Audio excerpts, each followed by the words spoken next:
Hello.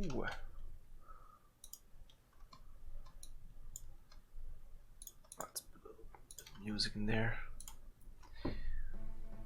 Hey everyone, this is Camilio, and here in the Retro Gaming Junction we are playing Space Quest 2. I played Space Quest 1 a couple of weeks ago with Tig from Nerd Out With Me, which is called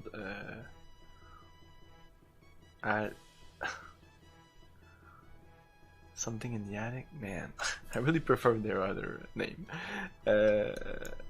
Yeah, so this is the manual, by the way, and there's a cool little comic. Check it out. Here. I am the ultimate badass. Yeah.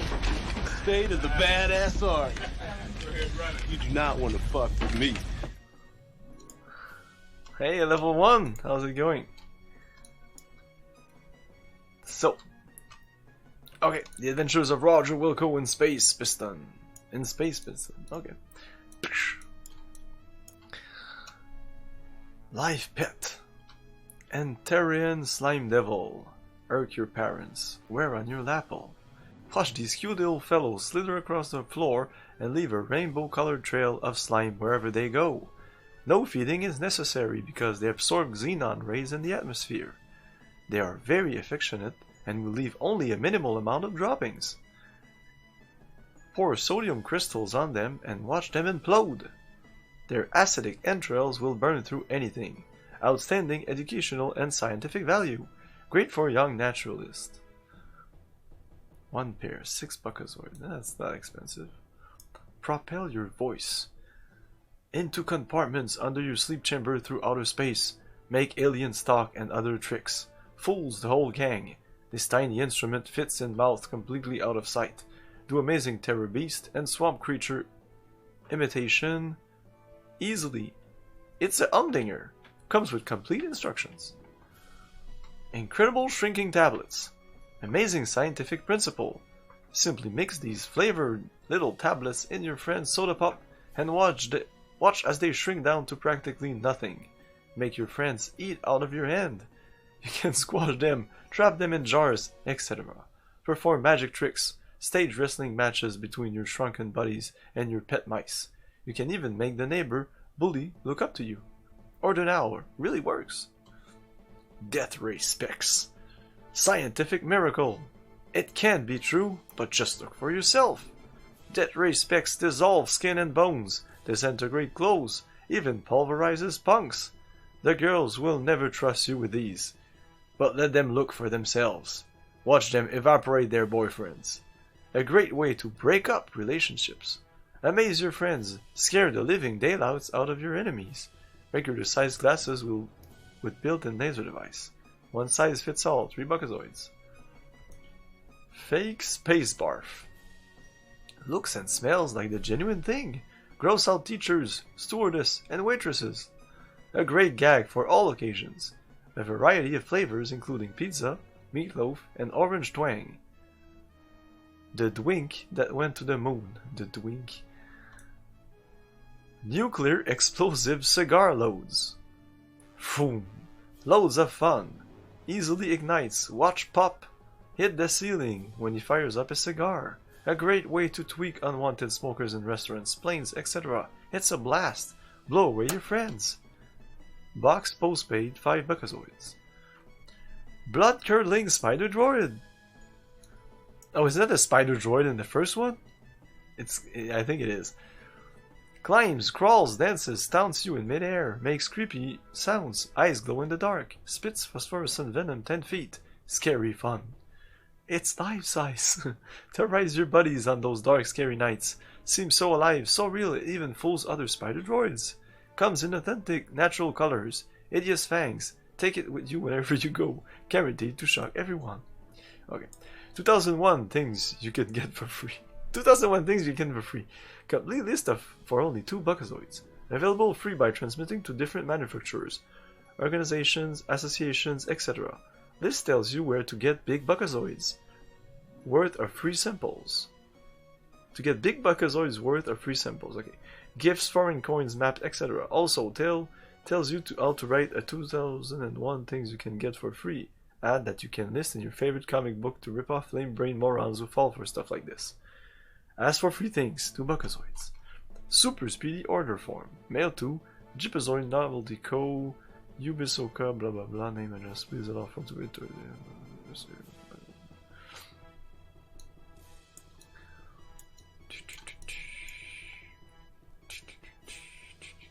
It's a mail for how many number of name price each though? Of one of these things?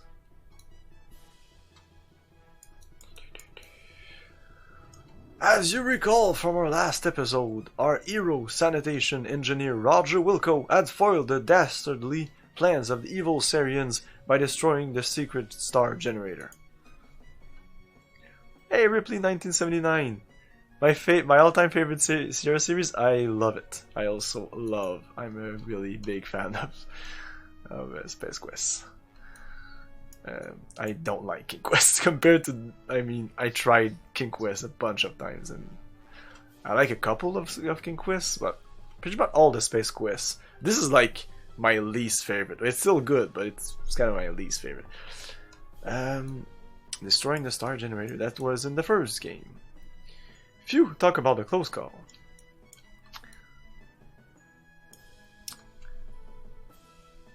Fortune shined on Roger once again. Not only did he escape with his life, but with the plans that could save his dying planet. Alright, I can't believe it. Well did the fellows at the janitorial pool see the spanned version of Laser Suit Larry versus the Women of Mars. Thank you, Mayor, but it is really nothing at all.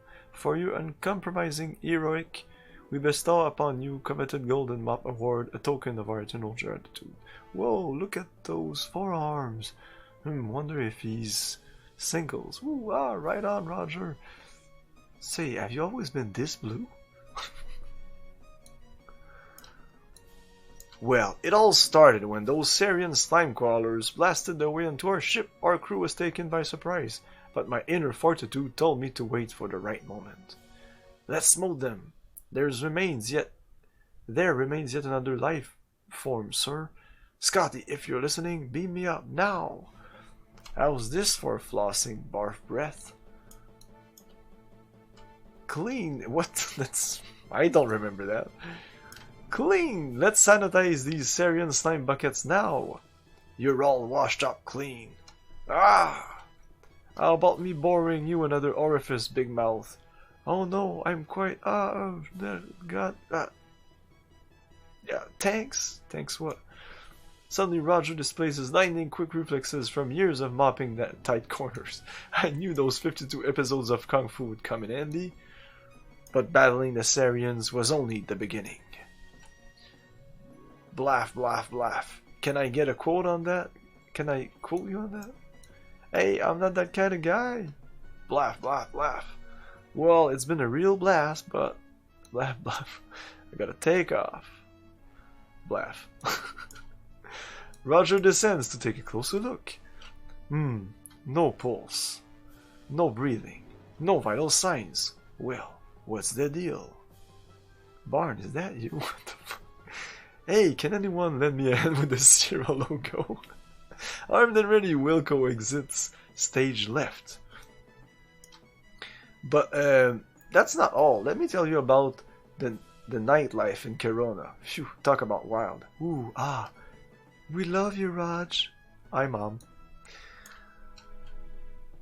How many Zerg pots does it take to change a photon tube? I don't know. 11 Wignut, 1 to hold the tube, and 10 to turn the channeling chamber. Man, it's pretty small here.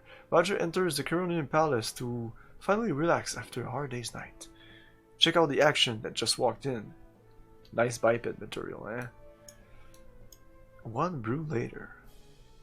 Latch looks that... I've got a real feeling on this one. Uh-oh. He's dead. I got the feeling for real.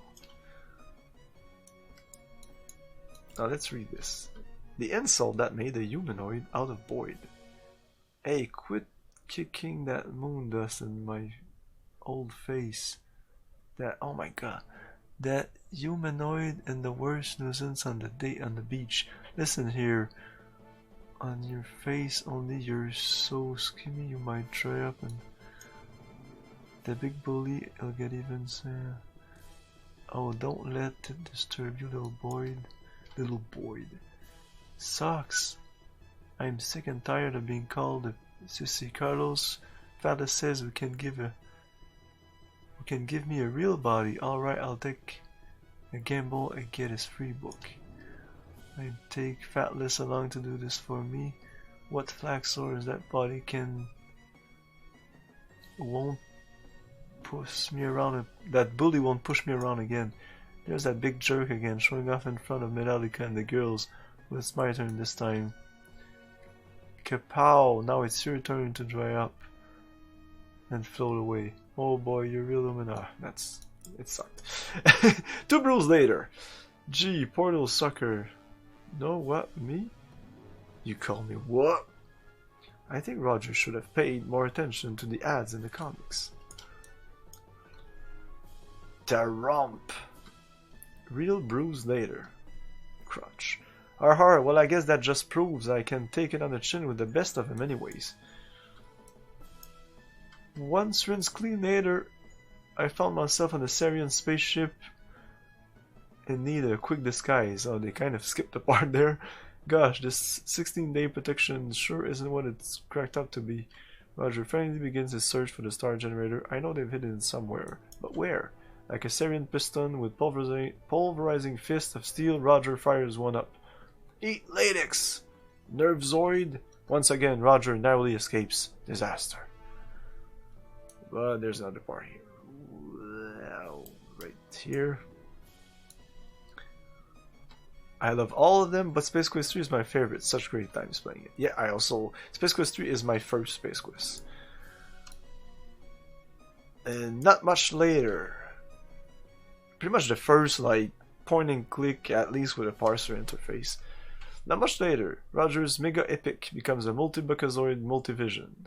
Let's get on with it. I'm swimming like a pork beast. Well, how'd you do, Mr. Wilco, sir? Well, bucko, not bad for one who's never really faced the fist of fury, the jaws of death, the blast of aura. A little more polish and you might be okay. I charge him with passion, buck. Action! In the future, it was said that everyone would be famous for 853 billion nanoseconds. It seemed that Roger's time had come to an end. Everyone would be in love with me. He is not years away from the fame he once achieved, and now his memories and his golden mop are the only mementos of the hero he once was. But meanwhile, in a star system light years away, on a small asteroid revolving around an insignificant jungle planet, strange things are brewing. Like a pet Mr. Potato. Oh, this come back kind of in Space Quest 3. A TIE fighter. The Enterprise. I don't know what this is. Where than this, I'm not sure. Oh, as we approach, we observe what appears to be a massive hidden fortress. On closer inspection, we observe what? Yep, just as we thought, a massive hidden fortress. Even closer still, R2-D2. Oops, wrong panel. Quit messing around, guys. Get us back to the story. Back to the story. Vohaul tediously watches the viewing monitors in his shadowy chamber as one of his minions approaches. Yo, Vohaul, sir, I believe screen 5 may hold some interest for you. Vohaul gazes into screen 5. Let's bring on that hero of heroes, that Sarian sanitizer, that space-age smashbuckler, the man you all know and love, Roger Wilco! The Dave Litterdroid Show. Roger who? Sarian sanitizer? Those Sarians were a piece of cake. I had no problem cleaning their clocks. Whoever planned to steal the star generator didn't know they'd have to mess with. I heard their leader is a real oser. Some guy named Overall or All or You All. Something stupid like that. In fact, he's probably cowering in some deep dark cave somewhere. Anyway, let me tell you about the time I wrestled this explosive spider droid. With a battery. How dare this puny insignificant life form insult my superior intellect? I'll teach him to make monkeys out of my men. But his men are monkeys. Get me Wilco! To the VCR and Pampers. I'll not stand to be made a fool in front of the universe. I'll squash him like a Gelcron fly. Can't we finish watching Leather Droid first?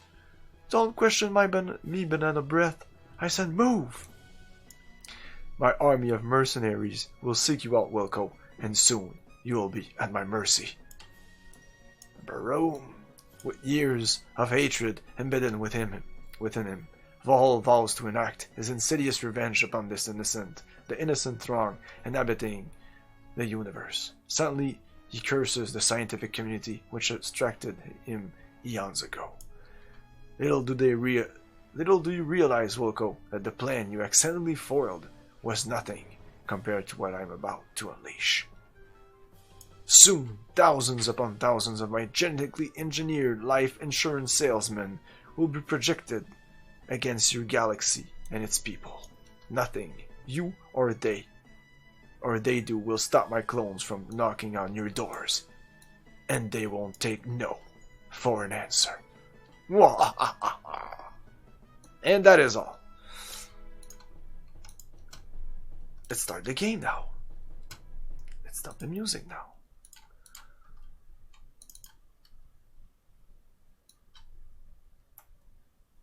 Oh, I need to remove that.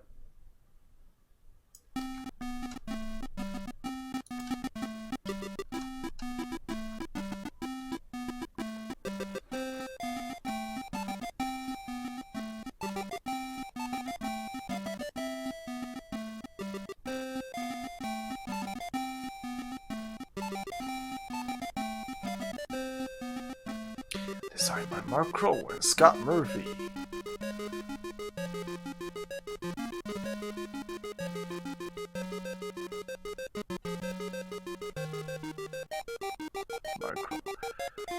So Mark Crow's the artist and Scott Murphy is like the programmer. As you will recall in our last chapter, you had just foiled the Sarians' fiendish plot to rule the galaxy by using the Star Generator as their weapon of destruction.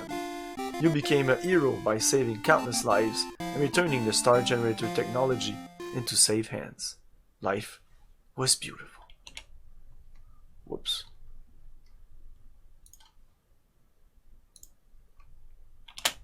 But heroes come and go and people soon forget. Your celebrated hero-dom slowly fades, leaving you, once again, a janitor. The promotion to head janitor was no consolation, especially since you are the only member of the janitorial staff. Nor was the transfer to Orbital Station 4. You're the only member of the janitorial staff in all like the Federation. Sweating like a pork beast in a pressure suit while relocating space debris in zero gravity just wasn't your idea of a good time. Life sucks. Again.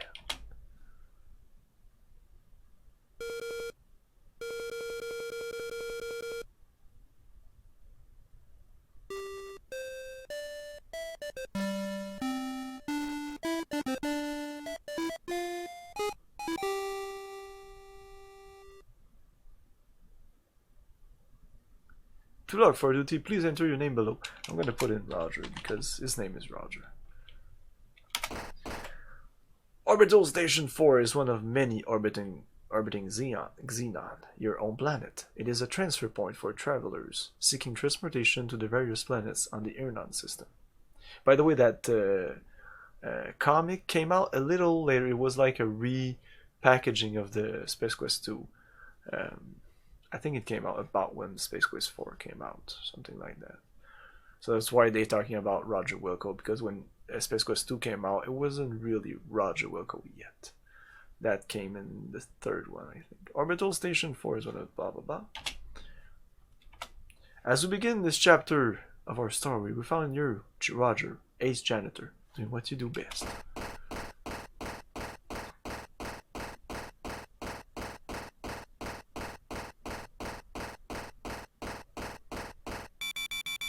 A beep emanates from your wristwatch. You release your grip on the broom. Fuck. No.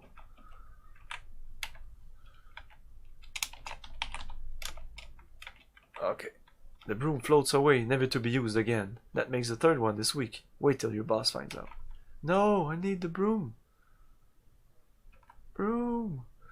Due to an obvious lack of common sense, you have stepped off the edge, lost your magnetic grip on the ship, and drifted to your death. Another senseless tragedy. You can help prevent this. Vote yes on the bottom east for adventure game designers. Thank you for playing Space Quest 2, Roger. You've been most entertaining.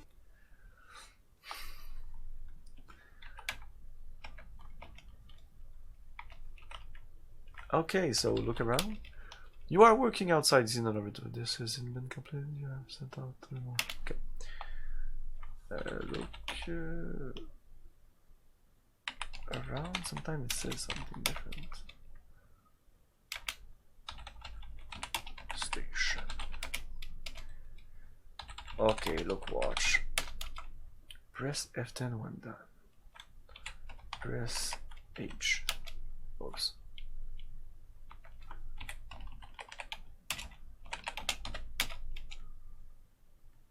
Your horoscope for today. Keep up the good work. Today could bring that big promotion you think you deserve. Don't take any wooden bucketoids.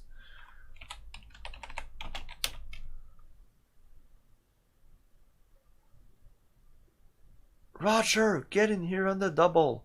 You've got a mess to clean up in the shuttle which you just returned. Which just returned. One of the passengers got space sick on the way down. Besides, you should have been done out there an hour ago. Get a move on. With that, the image disappears.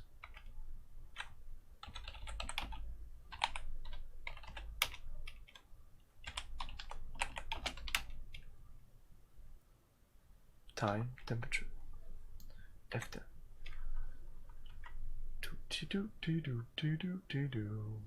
Oh yeah, this is nice. I will go with fast. Yeah.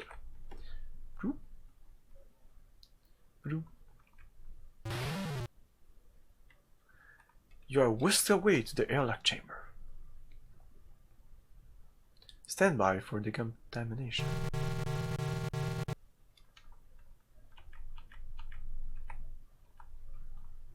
Get clothes.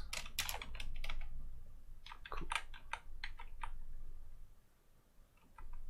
Open locker. Look. Just look. This is the airlock chamber. From here you can gain extra vehicular access. Spare suits hang on the back wall. Some lockers are mounted on the side wall. You barely peer into the locker to find a Kubik's Rube. A Kubik's Rube. Not a Rubik's Cube. And your athletic supporter. Take supporter. Take cube. Okay. Save.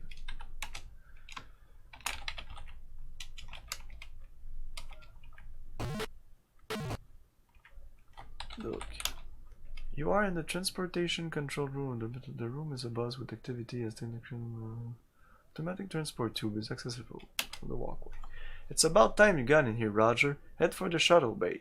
On the double. I'm warning you, you're on your last leg around here, bud. One more screw up and you're history. He then orders the transportation officer to send you directly to the shuttle bay and nowhere else until the job has been completed.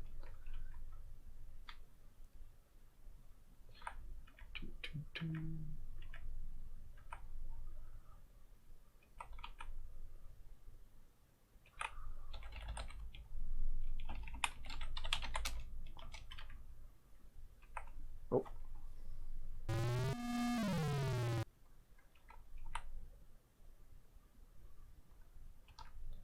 This is my least the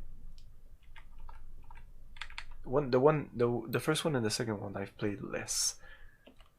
So like I might get stuck. Shuttle. I have to unplug this, I don't know. You are in the orbital station shuttle bay. A shuttle fresh from a passenger drop-off on Xenon is refueling for its next trip. A pneumatic transport tube is accessible from the walkway. A refueler replenishes the shuttle's supply. I think I did everything I needed to do here. You enter the shuttle and start sniffing around for the mess you must clean. Oh, I missed something. Hey, what the? Your favorite expletive here. Bink, thud. Your protest is cut short as interstellar ruffians proceed to... Time passes. Shit, that goes a little too fast. More time passes. A strange dream turns into the realization that you are being shaken and talked to by... Upon awakening from your forced unrest, it becomes quite apparent that you are in Kansas. You find that you are being upright and under physical restraint. As you try to struggle free, you notice that your hands are being tied behind your back. As the eyes dial into focus, you make out loudly disfigured being seated. A sagging mass of flesh that appears to have been human at one time. Tubes and wires extend from his body, leading to machines which keep him alive. Suddenly his visage stirs and he begins to speak. Okay. Now it's not a cutscene, I guess, so I have to press thing. Why was it like that before? Well, well, did we have a nice nap? I thought we would have to resort to drastic measures to wake you. Oh well. Welcome to my humble fortress, Roger. The name is Vohaul, Sludge Vohaul. I was the genius behind the star generator when it was still in the concept stages. Yeah, so people... I've heard a lot of people say that in the first one they start it's slash Vohaul, and people think this is his brother. No, this is the same guy.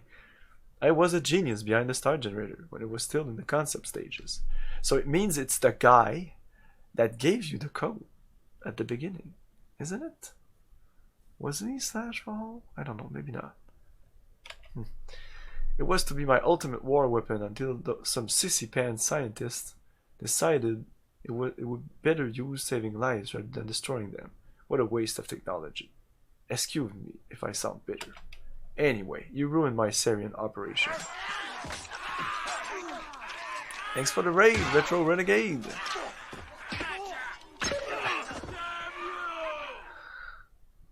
I was going to use the star generator to make Xenon pay for what they did to me. They were going to know my wrath in a big way. You somehow managed to change all that. Oh, I suppose I should have known better than to use those mental midget Syrians. That's not the point, however. You are responsible, and you shall pay. Besides, I have another plan, and you'll not be around to foil it. I have devised a plan so horrible, so frightening, so diabolical, that no one will be able to stop me. Observe my latest creation. I intend to manifest your planet with thousands of these genetically engineered door-to-door life insurance salesmen. I will at last reap sweet revenge from the scientific community that mocked me. My plan was to kill you, but I have a change of heart. Ha ha ha. Get it? He peers down at the hoses protruding from his chest and connected to a life support system. Forgive me, I'm a killer. I've decided I would get much more enjoyment watching you suffer. My associates will escort you to the surface of Labion, where you will perform many painful hours of manual labor in my mines. Be seeing you. An injection renders you unconscious. Your drugged carcass is loaded. I'm great, man. Your drugged carcass is loaded into a shuttle. Upon reviving, you look through the viewing port to see Vohaul's massive asteroid fortress getting smaller.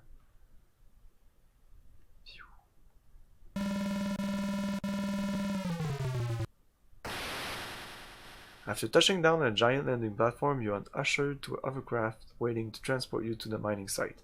Utter despair sets in.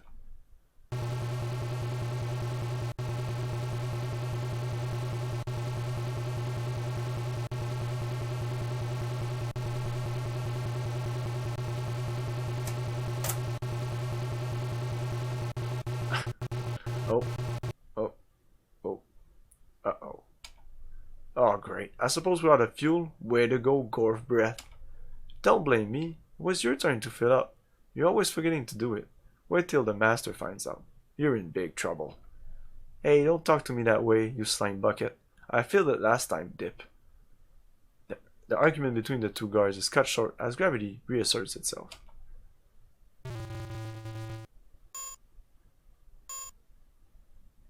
Good thing that guard broke your fall. He doesn't look too happy about it, though.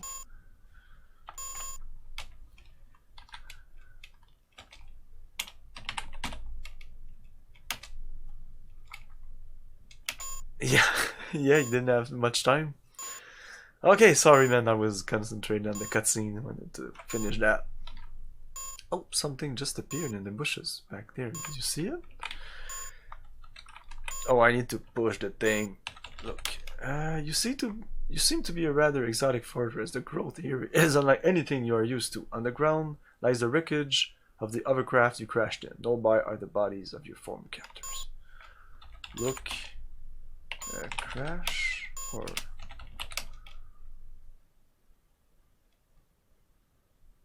okay, hovercraft. Look, craft. The hovercraft has been reduced to a mound of twisted wreckage. Everything that was straight is bent. Everything that was bent is benter. There appears to be no salvageable parts. You have to push the button. You press the button, the light goes dark and you no longer notice the high pitch speed. That's the beacon. There's a beacon. Oop. Look. Body. The guard appears to be less thick than you remember him. Many of his formerly contained body fluids seem to be at large. Search. Body. Whoops. You search the grotesque body and find a small, thin magnetic card. Looks like a key card. You seem to recall seeing one somewhere in the past. Take card. Okay.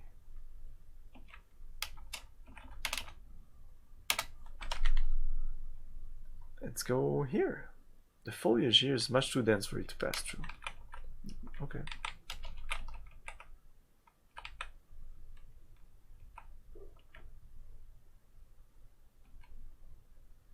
Okay. I think I can go on the right also.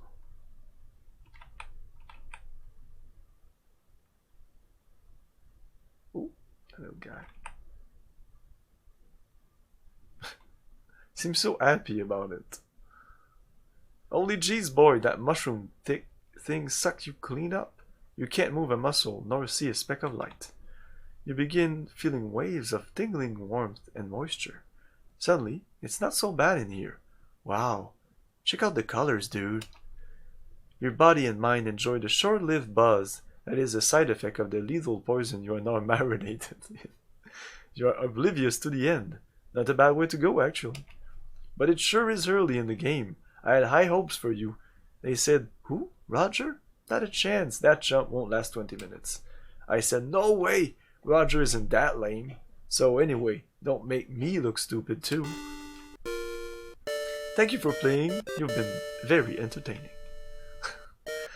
And this is where like Sierra games kind of get their bad rap about like taunting players and making fun of them, but it's all in good. Like I think it's all in good fun. I never, when I hear things like that, I'm like, what? No, that's okay. Dying is part of the game. Exactly. I didn't remember that. Ah, you fall to the bottom of a concealed pit. You might have survived the fall as you not come in contact with the several 30-centimeter long spikes planted vertically along the bottom of the pit. Way to go, Wingnut! Once again, you've demonstrated your inability to sustain life. You quickly glance around the room to see if anyone saw you blow it. Thank you for playing Space Quest 2. You've been very entertaining. Okay, do not... Oh, there's... You see it! It's right there. Yeah, I do remember that. You see it. I cannot do something with these guys. No, I can't go there. No.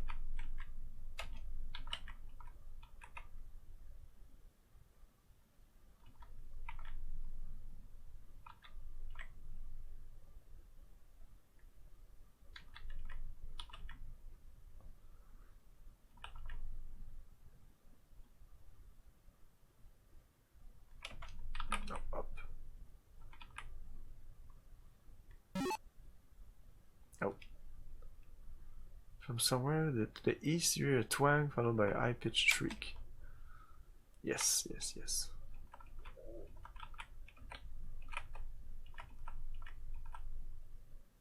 To the east. Can I go east from here? No. Oh, hovercraft. Or you can like stay here and I should be okay.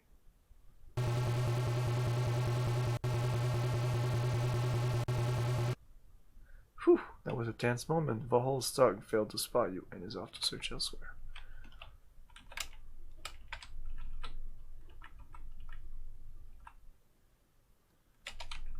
Too thick. We're gonna go east. Oh no, this is bad. Well, let's do it. Yuck.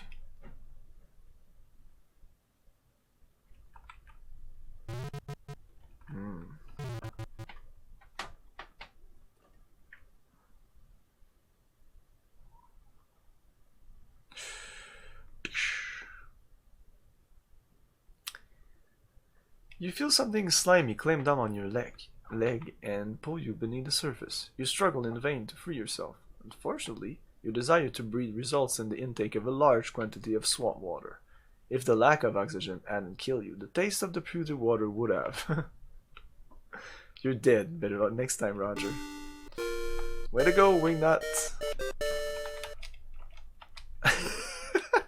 Each time you die, or almost each time they say you're a wingnut. That's...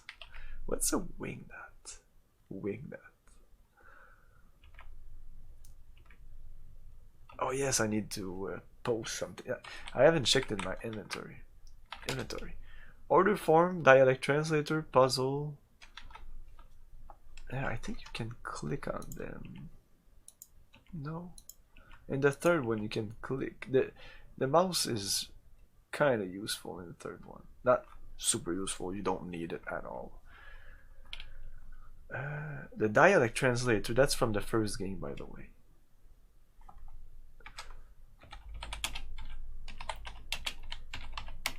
This is an order form you remove from a magazine for a free Labian Terrabeast mating whistle. It's ready to be mailed. Okay, mail form. You drop the order form into the box. The mailbox hums and buzzes for a while. Then, an object of some sort drops into the tray at the base of the box. The machine goes silent. Look, box. The mailbox looks typical for a mailbox. There's a slot, a tray, and a sign. Oh, look, sign.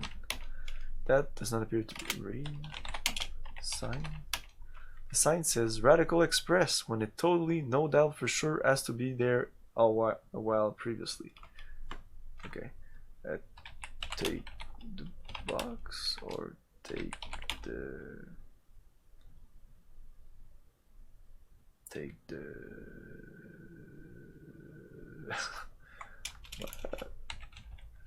tray. Okay, yeah, whistle. Yeah, whistle. Oh, look, whistle. Is usual looking. Look, supporter. This is your athletic supporter without close inspection. Without close inspection, you notice it to be well used. Look, translator. The dialect translator is a small device. It is on. Look. Cube. The Kubik's Rube puzzle has made you look stupid more than usual. And look, card. It looks like your average key card. And save game. Okay, we have the whistle. We have everything you need for now. It's going well. I kind of remember everything I have to do for now.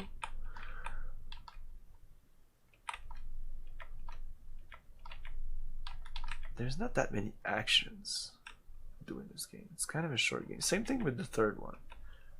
The third one is really short. Well, it feels short at least. Oh yeah, I'll just die here.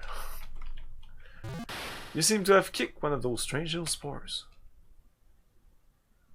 I love those death animations. Your kick caused some spores to open and spray a fine powder into the air. As a result, you are paralyzed from head to toe, unable to move a single muscle. But I'm not dead.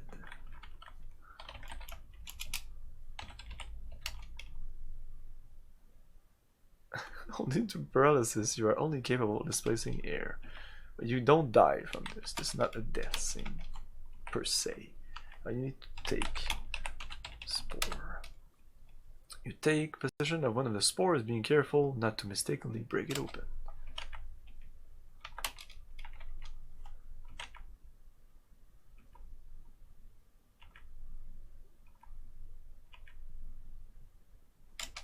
Dense. Oh yeah, this is cool.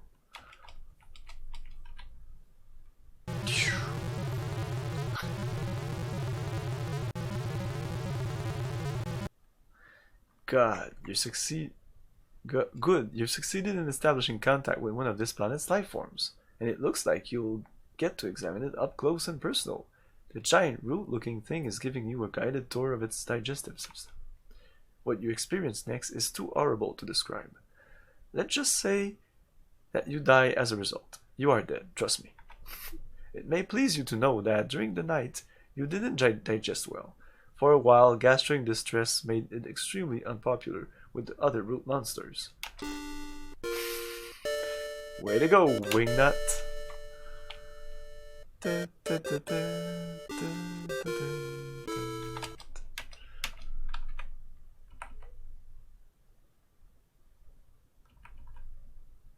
Okay, you have to be really super careful here.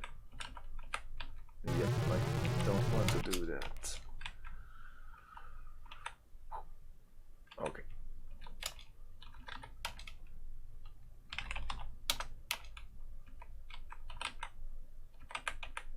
Nope. Nope. Like, you can... I could go slower, but it's not as fun, I think.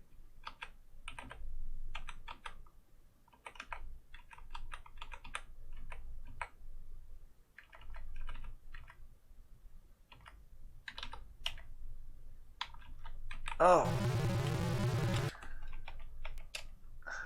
It's the way that the movement works in this game. It's kind of weird. Like, each time you press right, it goes right. You can... It's like Pac-Man. If you played Pac-Man, you know what I mean. Ah, oh, come on, I didn't touch it. Damn hitboxes.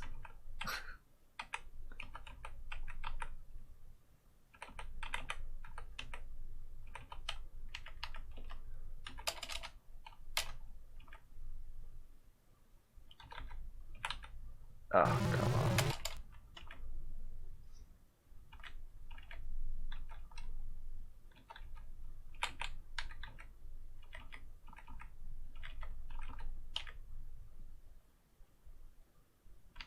Okay.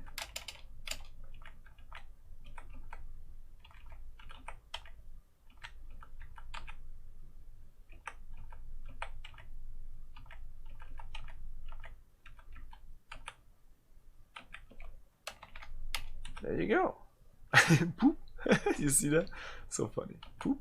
Poop. Oh, I didn't look around here. You are in another clearing of the forest. This one seems to be occupied by a type of growth you are not familiar with. Bushes. All the bushes look the same except for the one at the far end of the clearing, which has small berries growing on it. Wasn't I supposed to... The way I remember it is you come in here and there's that little creature that takes those things here. Berries.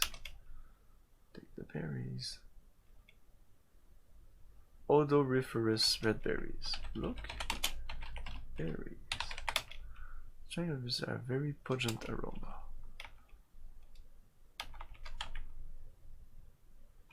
I have to go back. I think the problem is I needed to free the guy, I think, and I didn't. so I will.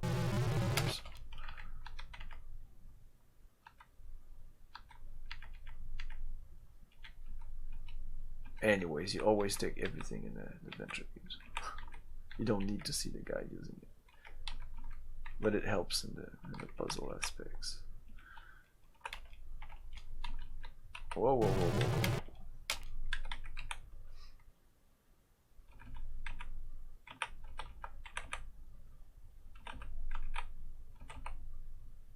I hate this little part here. It's the worst. It is the worst part. Sometimes I succeed in just doing it. Just do it. No. Can't do it.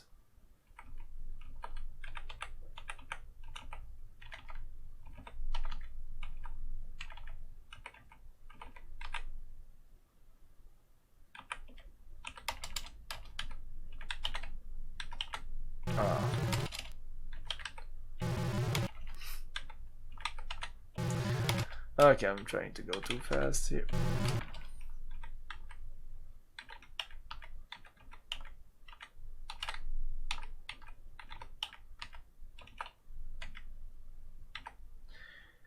Yay.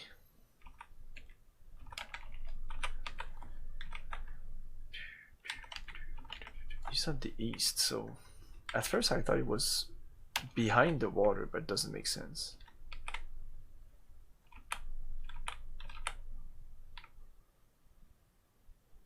So I heard the sound here. Maybe just here I can go. Did I hear the sound here? No, it was... Oh, this is the place. You are in another area of the forest. The growth seems to be getting heavier here. Look, tree. You see before your tree? Look, creature. The little creature caught in the snare has thick-looking pinkish skin. He looks to be less than a meter tall. He doesn't seem too thrilled with his predicament.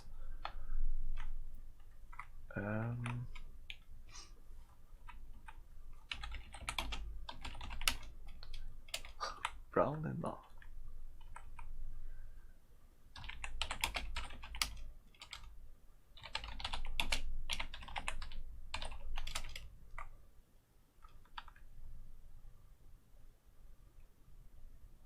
Before disappearing through the tiny hole in the brush, the little creature gives you a long glance. Okay, I think I can climb this tree, but it might kill me. Oops. What? Oh.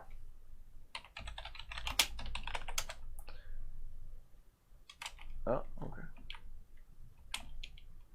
I thought there was a tree I could climb.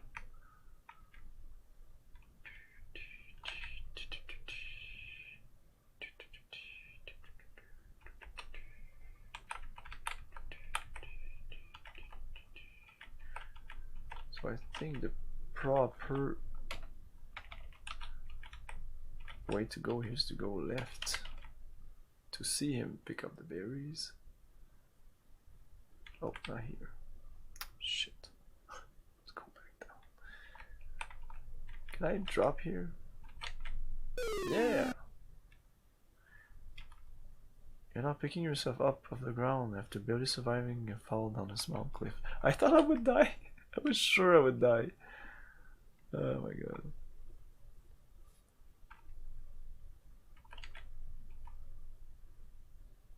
Yeah, that's it. You're supposed to see him doing that.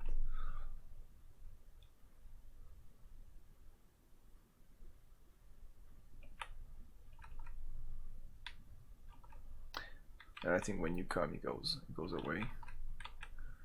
And now if I go up, I should see him again. Unless I need to go to the maze to like push him out of there. I don't know. I hope not. I don't need to do that. I don't even know if it gives points or what.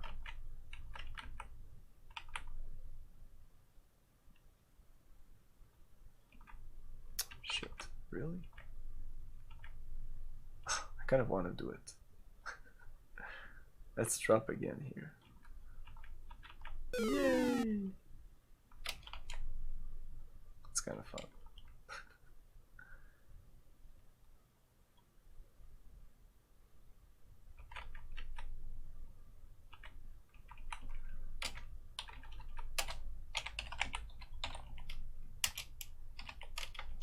Okay, let's do this. I'll put this speed at normal, then it should be okay.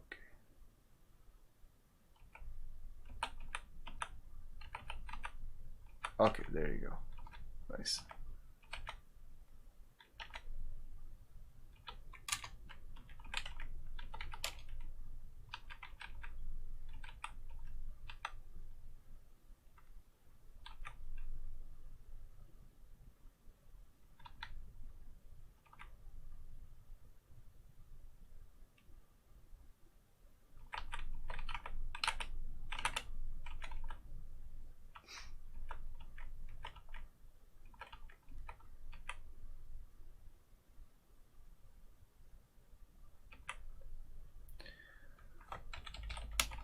You are standing, you can hear the croaks. Is this 4K 60? No, I'm just streaming at 720p, sorry.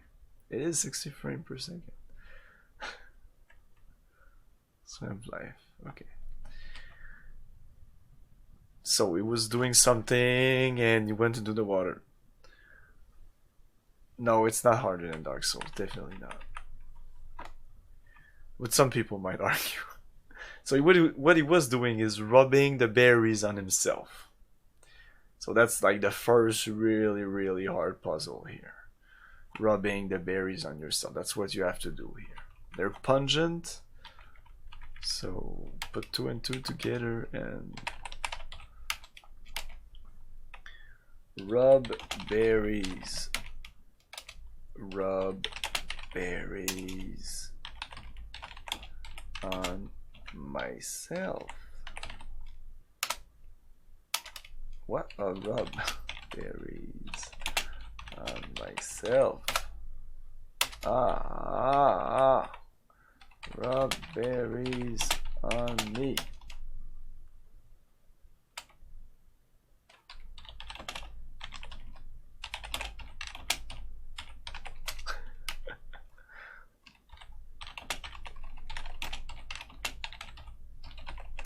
There you go. You have the berries all over your body. Oh, your body, maybe that word will work. You now smell like a walking ammonia inhalant. I'll come back later. Just go away. On body? Yeah, it was body, I guess. That's the problem with those games. If you don't know exactly, well, I didn't do exactly. I said clothes and it worked, so they thought about it. They put a couple of possibilities, but sometimes some bad games they wouldn't do that. Yuck.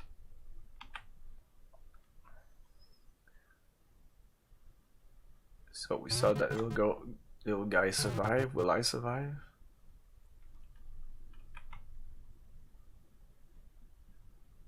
Uh-oh. You feel something slimy, okay, but you're okay. Oh, I think we missed the last. I wrote it 2 minutes ago. What?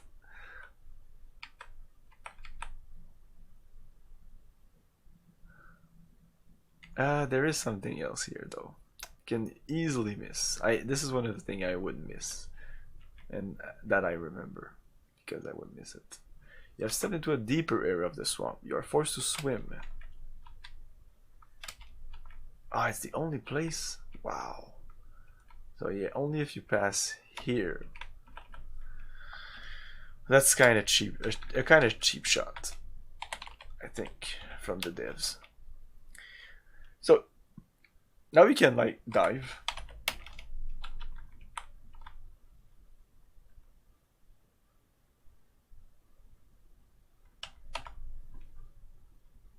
But you can't go on. You do not have enough oxygen in your lungs. You panic. The need for oxygen causes you to become irrational. Your desire for air causes you to inhale large quantities of water, which results in suffocation. Under senseless tragedy, you can help prevent this. Vote yes on the bottom is for adventure game designers. This is really, I love this. The vote yes for lobotomies for adventure game designers. Like they're making fun of themselves. Like they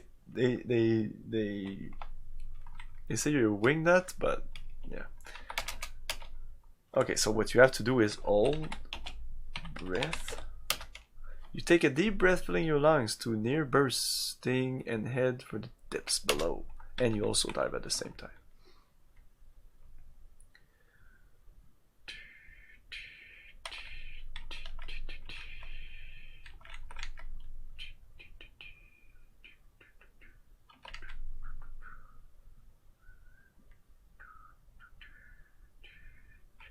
At the speed this is going, I might finish this tonight.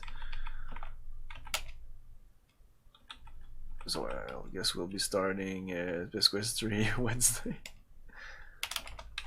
That's pretty crazy. Short games are short.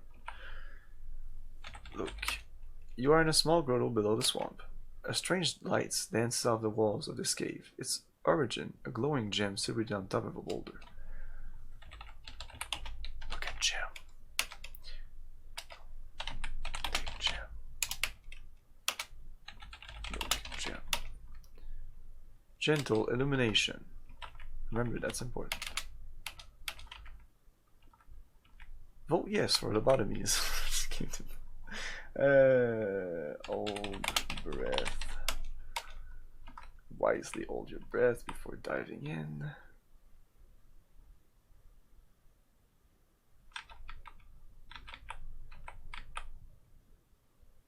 I love the way he swims. Like, who swims like that? Like this, come on. Okay.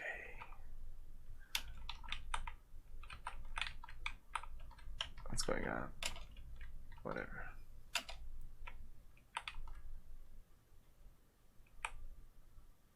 Imagine this is fast. Like normal would be this, and slow would be this.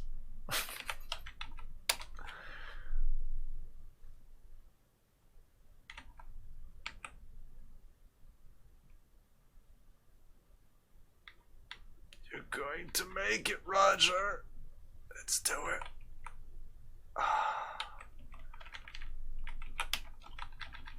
Okay, other side.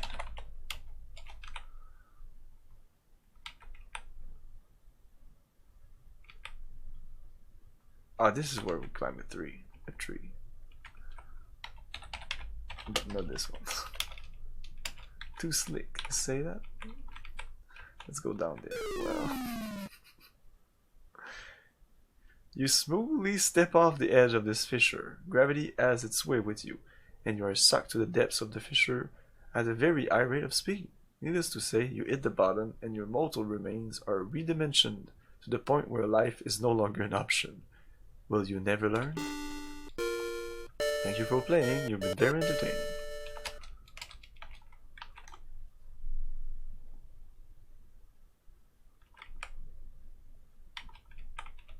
I have to climb.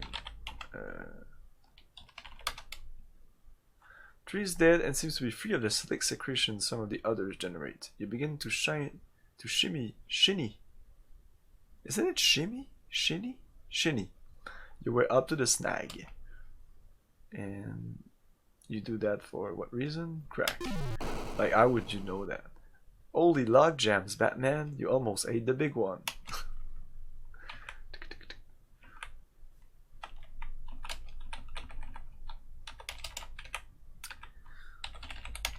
You are in a thinly forested area just east of the fissure. Oh, intrigued with gravity, you take another terminal ride to solid ground. Watch your step, Roger.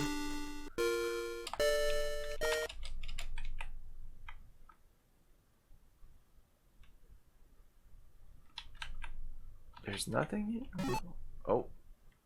Yikes, you have been snared, suspended above the ground. You are unable to move freely.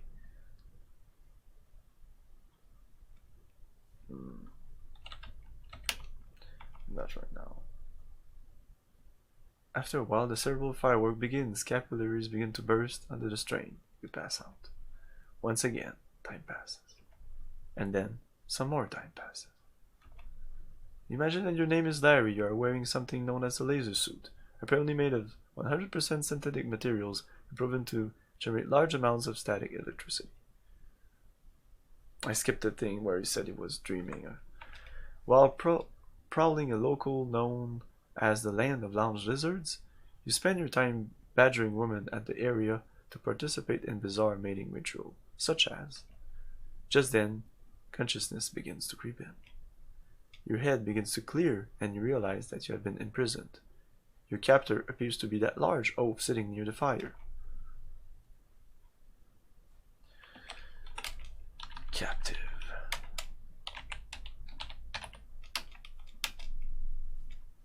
Look around. You are in a well-hidden clearing and is surrounded on three sides by a large smooth rock formations with brush to the north. A cage is below one of the formations. You are currently in it. In the center of a campfire burns. One has to wonder about the purpose of a fire during a warm day such as this. During a warm day, as a rope sits on one of the boulder, a large beast. This guy, that fire is for you. Let's wait. I think it's gonna kill me. Search cage. That does not compute.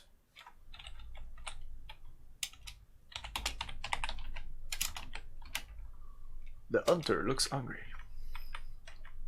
Maybe not. I don't remember a death animation here, so I'm gonna guess there's not. Kind of stuck here. So this is another kind of tough one. Like, I have a supporter, glowing gem, dialect translator, puzzle, spore, whistle, and a key card. Let's talk to Beast. I should try talking to that little creature. Maybe it would have worked. Because my translator is working. Can I load one of the save near that? Like creature?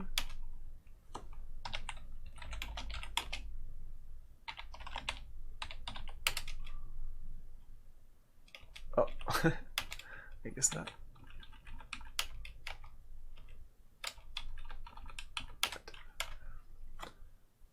Okay, so you have to throw. Can I just give Q to Beast? He'd soon figure out that it wasn't food and you'll be in trouble. Isn't that what he wants? Oh, no, no, no. Throw spores. Upon impact with the ground, the spore opens and spews its dust into the air. The hunter falls to the ground, paralyzed.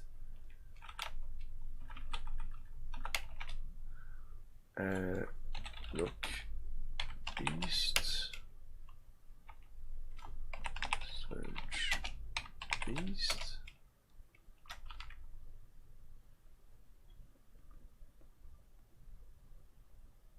Oh. Oh. Ooh. The hunter has decided that it's a perfect day for a barbecue. As he slowly turns you over the fire, you begin to turn a beautiful golden brown. That follows at an agonizing long distance.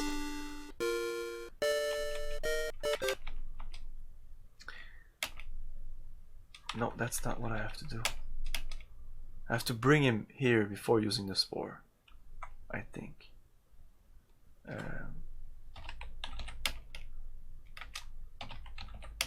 Yes, you have to do that. The hunter stands and takes a long look in your direction. His face, though strange in its own right, bears an expression one might see on a freak show patron. He moves closer. Okay. There you go. Upon impact, paralyzed. Search. What?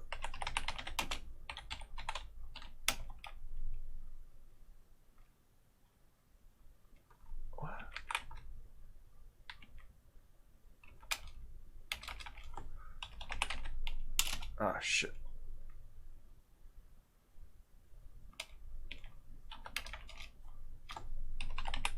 Ah.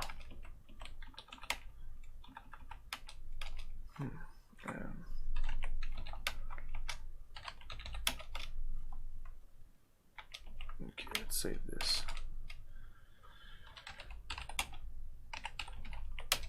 Okay,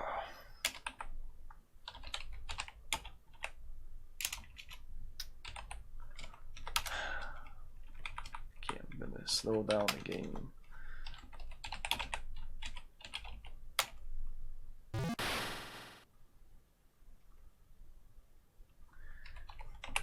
Reach out, maybe?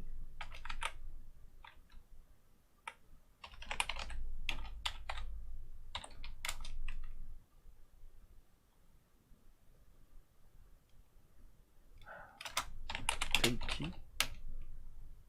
Oh, you reach through the bars in the position of the key. I couldn't search, couldn't look at the guy.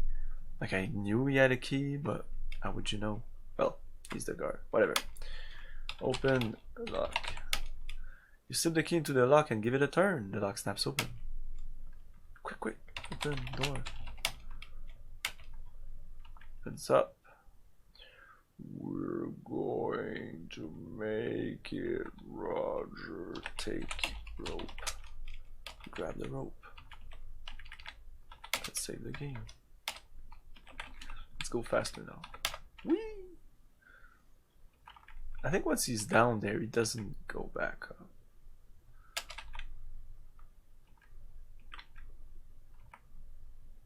Yeah, he doesn't go back up now. Cause what would happen? I could go right to me and pick me up and do the same animation. I don't know. If I go like here, he can't. Oh yeah. Oh! Drats, Vohaul's troops have tracked you down and passed sentence for your escape. Tough luck.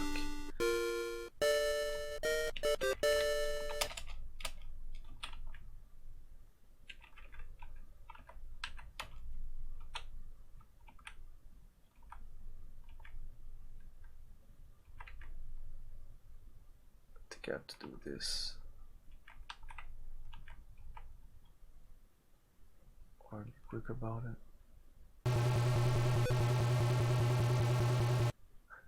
Way to go, Pathfinder! As you plunge toward the base of the cliff, "Mommy" escapes your lips.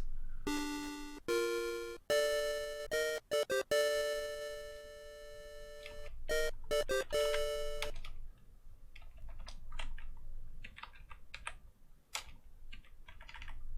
gonna save the game at the right speed, so I don't have to do that again. I intend to not die this time.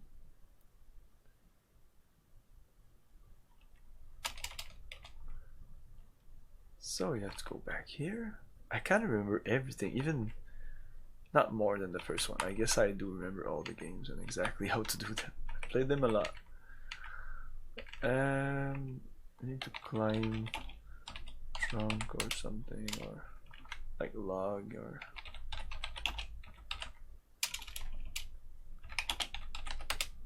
yeah.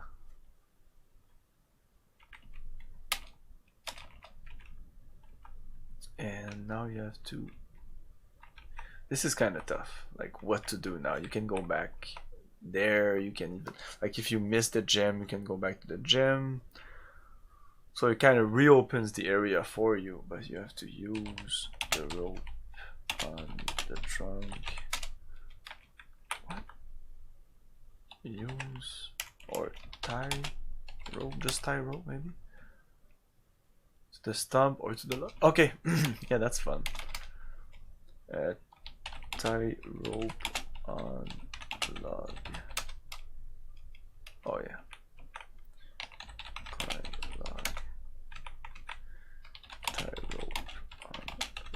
This is not what you have to do.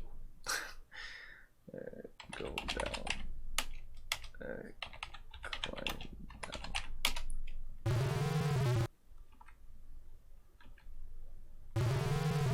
So here you have to go left and right, I think, and that didn't work.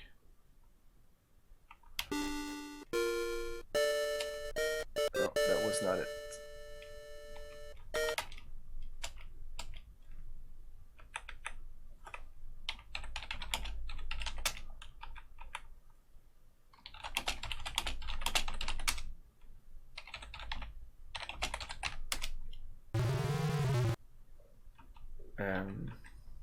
to swing.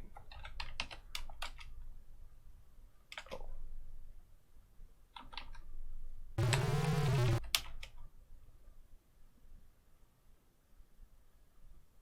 F6, and I have to press F6. But this is supposed to not work, as I remember it. The log would crack, no?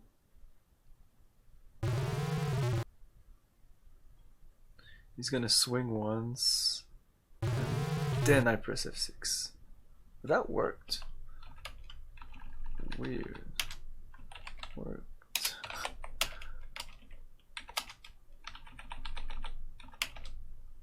Because tie rope on trunk. Maybe it's the trunk that stump. Rope on stump.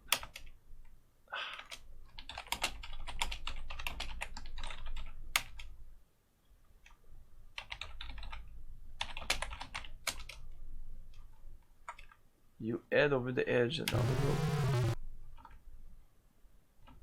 Oh, okay, it's that one. That's not right.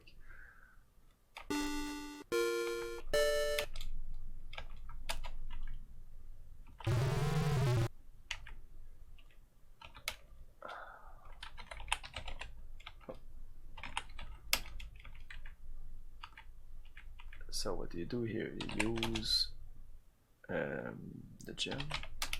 Yeah, you take out the gem and hold it in your palm. The room is illuminated by its glow. You hear a small shriek and the sound of many footsteps moving away from you.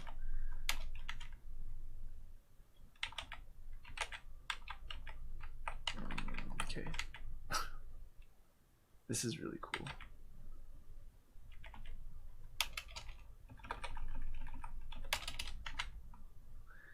The ground below your feet disappears. You tumble down through the darkness. That was a rather spectacular entrance. All systems seem to be intact though. The dwellers mumble something. The translator responds with, "Follow us, beanpole." They hurry away.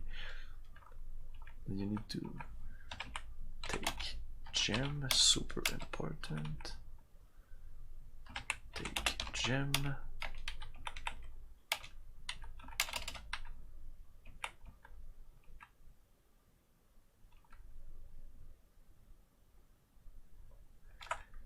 Welcome to our canyon. You look to be from out of town. On behalf of all of us, I would like to thank you for saving our compadre from the hunters. You are welcome to stay in the canyon as long as you like. When you are ready to leave, simply say the word and my assistants will show you the only way out for a being of your size. When you leave, however, we must seal the exit behind you for our own protection. Goodbye and good luck.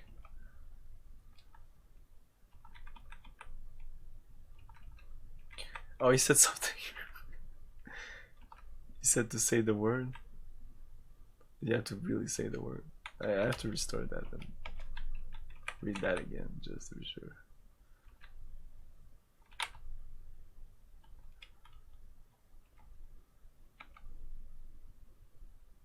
Simply say the word. Yeah, you have to say the word, and my assistant will show you the only way out of your being of your size.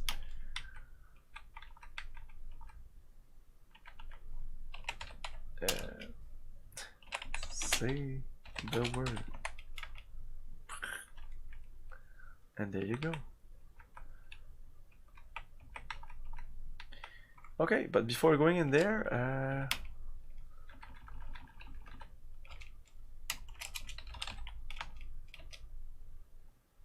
I'm going to take a little break and coming back in a couple of minutes. See you later.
Hey.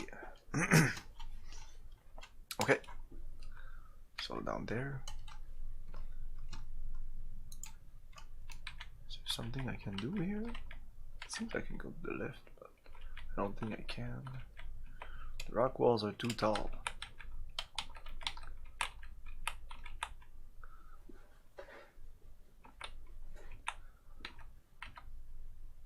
I'm sure I can just drop in there. Oh, okay. I thought he would just die. Okay. Look around. Nope. Don't adjust your monitor. We have taken control. There is no light source in the vicinity. You couldn't see guano if it was passed to your proboxis. Oh, this is the famous... This game is famous for a lot of things, I think. Like, nobody just talks about Space Quest 2, but... They're the famous, the notorious worst puzzle in any puzzle game or adventure game, the worst puzzle. Suddenly, an inhuman guttural moan echoes through the narrow caves. You're not sure which direction it came from. The only thing you do know, for sure, is that you've just soiled your undergarment. Nice. But yeah. If I use gem, you can't maneuver with the gem. You can't maneuver with the gem in your hand. The fact that you don't know exactly what position you're in now, it doesn't help. But you have to put gem in mouth. But he just said you can't maneuver it with your hand, so yeah, that's what you have to do. Ah, better, not a great deal, better. Not a great deal better, but better.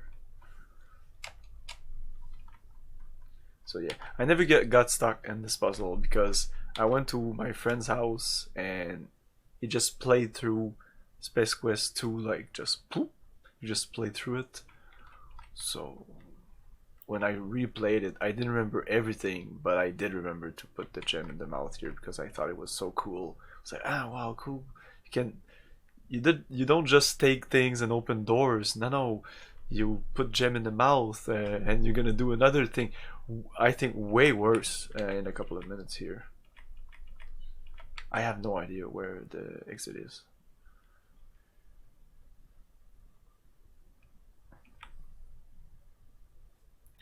I always thought that this little section here was an inspiration to Out of This World, Another World. Is it like when you roll and I don't know why, I just thought it was similar.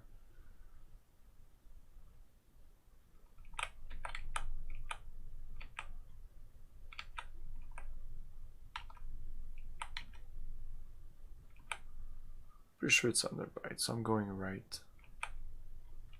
I go up here.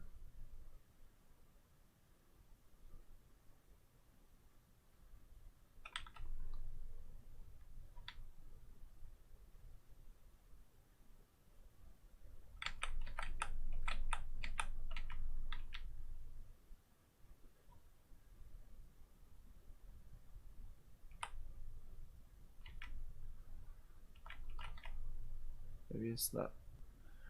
I need to go back up, right? That would make sense. Well, I can still go down here. Wow, that's crazy. Okay, no, I think I need to go back up now.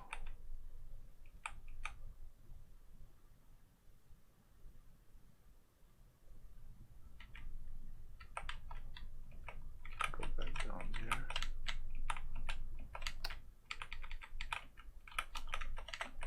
Can you go up, please? Up.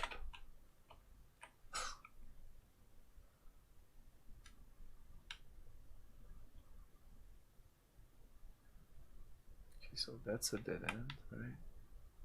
Nope.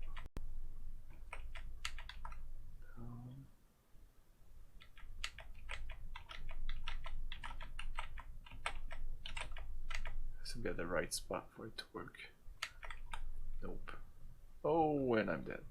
Oh my, now you know why they wanted to close the hole behind you. You have become the unwilling victim of the dreaded cave squid. Tough luck.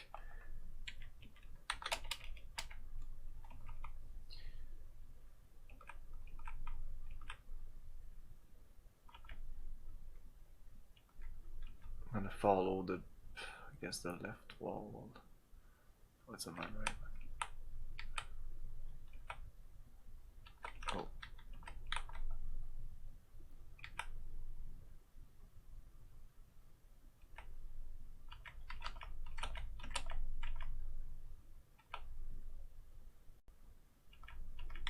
This is where I died. Will I die again? Oh, okay, so it's kind of scripted.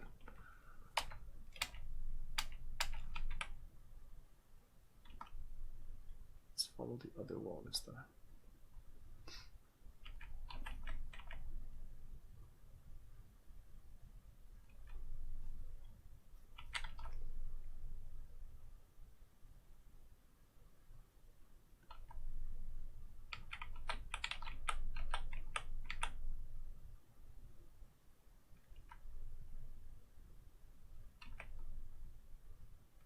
I thought this was pretty straightforward. I didn't think this was a thing.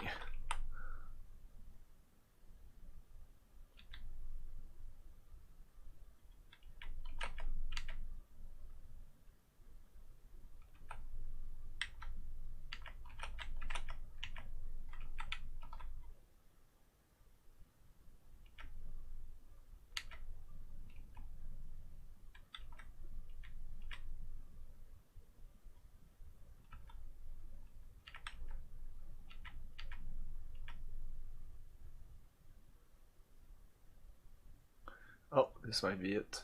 Looks like it. Looks like an exit. Let's save.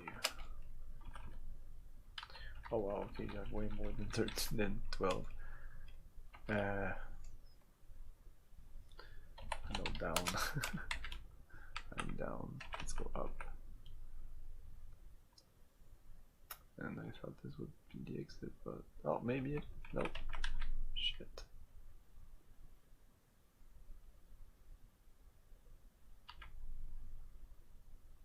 Ah, really? This is a dead end? What?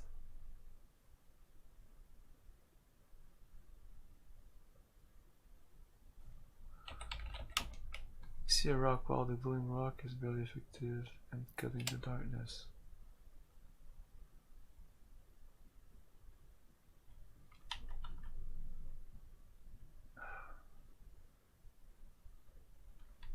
Okay, maybe this is not it. I thought it would be.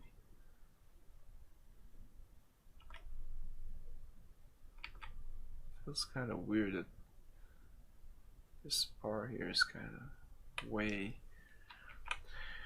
You have to open the hatch, or I thought it would say hatch or something, but I'll try open a couple of things. Open hatch or push rock. No, maybe this is not it. I don't remember this part being that difficult. Come on.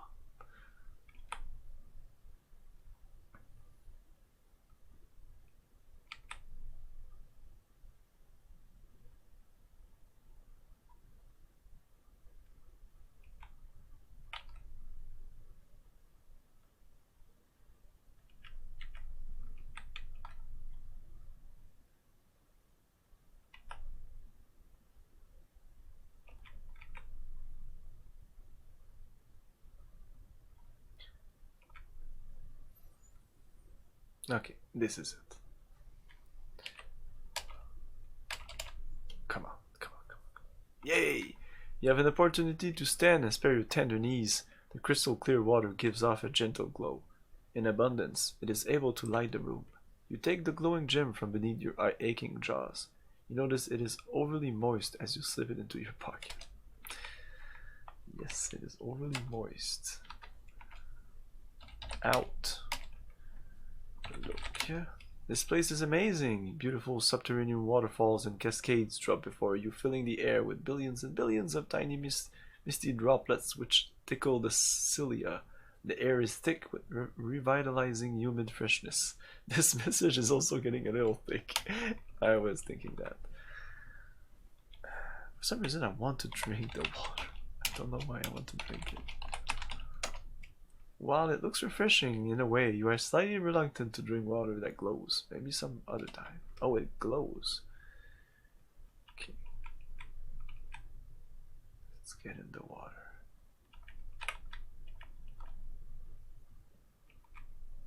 Oh yeah, there's a waterfall here. Oh yeah. I remember that. Can definitely die here.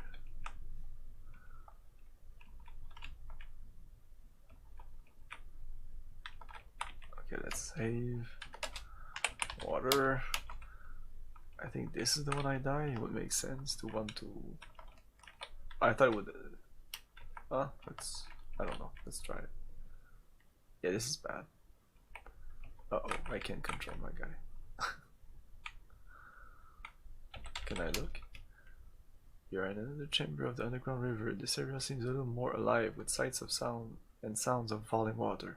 However, you don't detect much noise at all coming from the back of the cave. Whee! Ouch. Splat.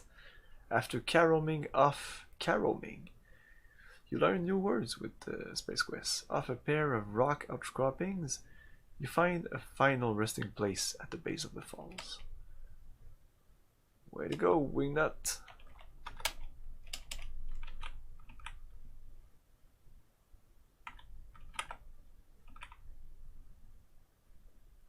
As you enter another of the mysterious subterranean chambers, you realize that the water is now racing toward a giant whirlpool in the middle of the area. You are caught in the strong current, powerless to alter your course.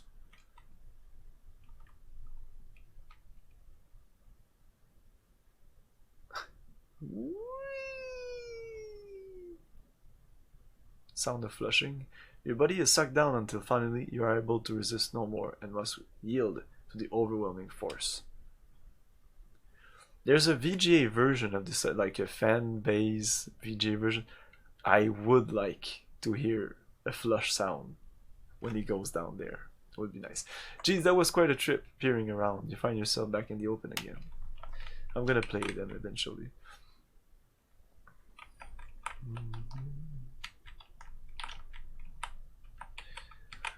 This is a cool place. You're in a pool. It is fed by a waterfall which spews from a strange rock face. An actual face, an ugly one at that, is carved into the rock. It must be hundreds of years old.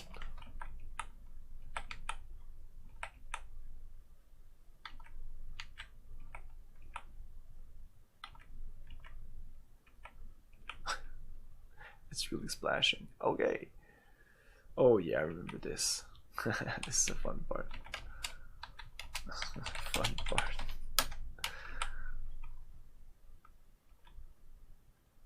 Let's look.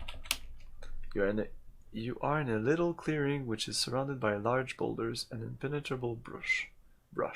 There is water in which you entered. At the bottom left, you can just see a landing platform in the distance. Well, isn't there supposed to be?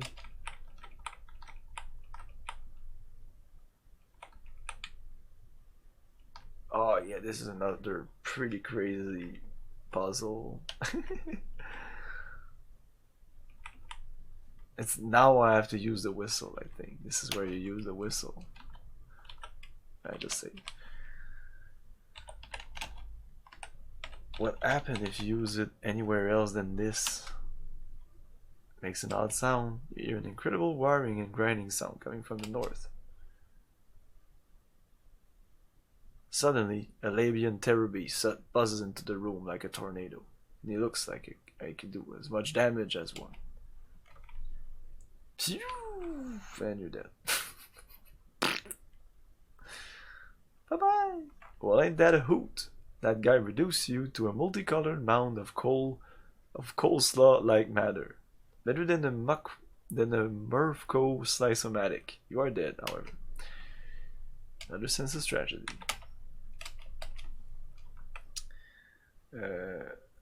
Use whistle. So this is pretty hard, I think, because you have to use whistle and then throw. I hope I'll be fast enough. You chuck the Cubix room puzzle over to the beast. The beast appears interested in your offering. Curiosity gets the better of him as he reaches down for it. He seems quite perplexed by the puzzling plastic polyhedron. And that's it. It's pretty nice.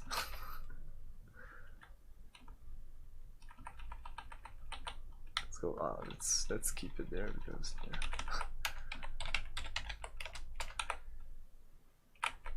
I think I need to take a rock here. My instinct tells me to take a rock.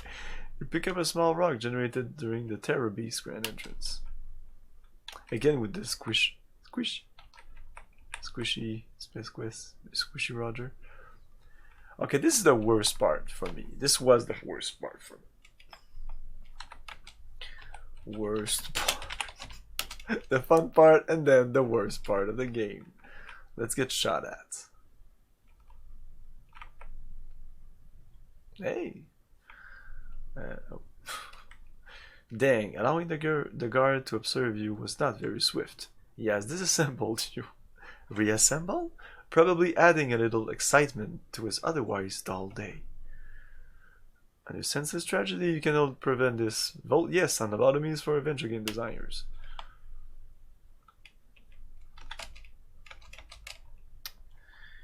Okay, so let's look at our inventory. We have a glowing gem, a stone, a dialect translator, a key card, which will be useful to open that door there, a cage key, which is not useful at all, a whistle, which I just used, and a supporter.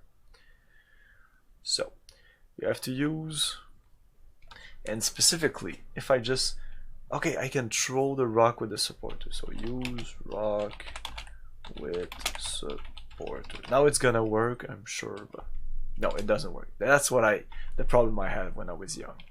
And I wasn't really super good at English. I kind of understood it and all, but like I didn't know what to do here. So, but I think you have to throw rock with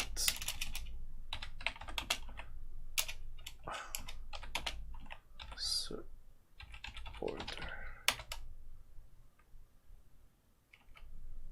Oh. Okay, put rock in supporter.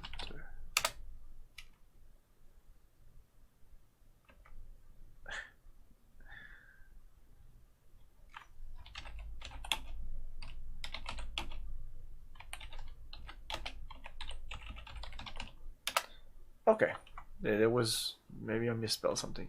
You send a rock flying into the bushes. You hear it land.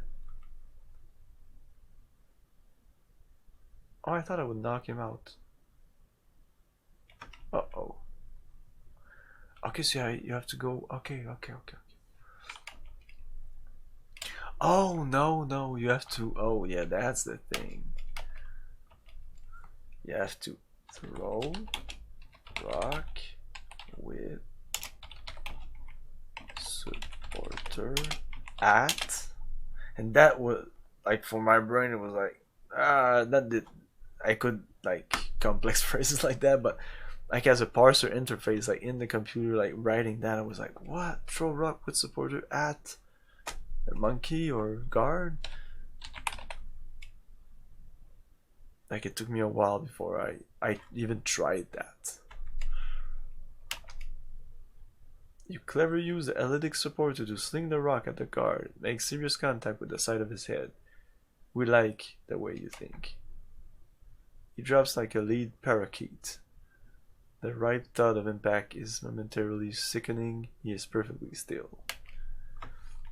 Because I knew I had to launch it at him because I had seen my friend do it, but I couldn't remember for the life of me what he had written exactly. I didn't really notice that. I wasn't paying attention at what he was writing. I was just looking at the game and being, oh wow, a cool game.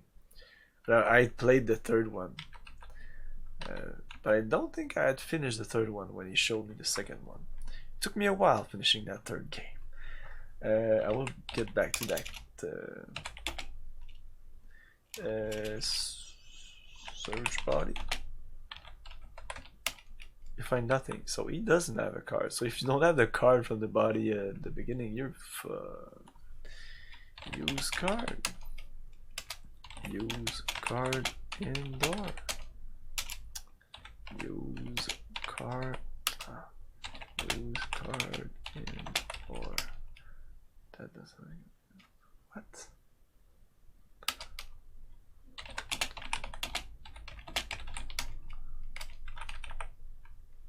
Open door. Keycard slot.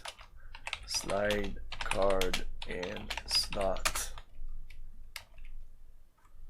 Put card in slot. You slide the keycard in the slot, then remove it. That's kind of weird. That was so difficult. As soon as the elevator door closes behind you, the platform on which you rest begins to rise.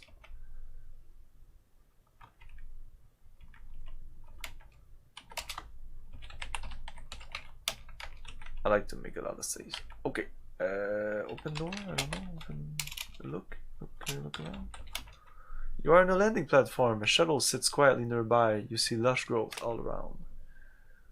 Okay. Yeah. Open door. You recall from what you landed the entry hatch behind being on the rear left of the shuttle. On the rear left, so like here.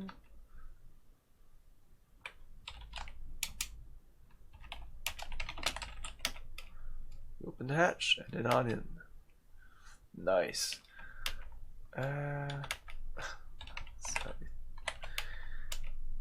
Wow, look. You are inside the shuttle cockpit. There is an instrument panel before you. Between your legs is a throttle. You can see the local tree tops.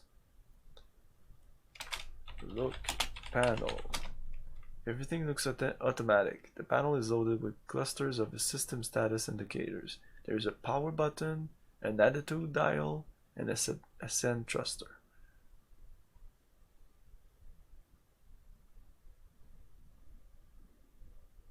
Okay, so push power. Look panel.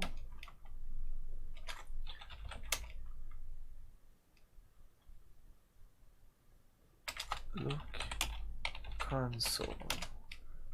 Okay, it's the same thing. Ascend thruster. Push. Ascend.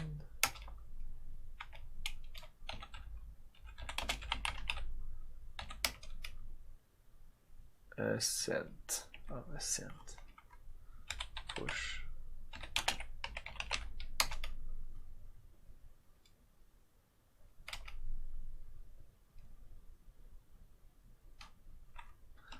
Turn dial. The attitude dial is now set to vac. Okay.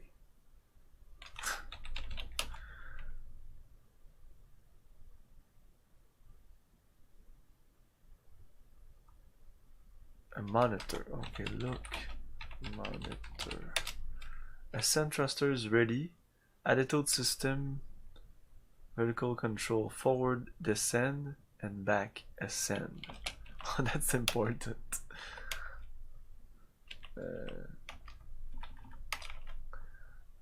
So if I do forward, I'm gonna crash, right? Let's go.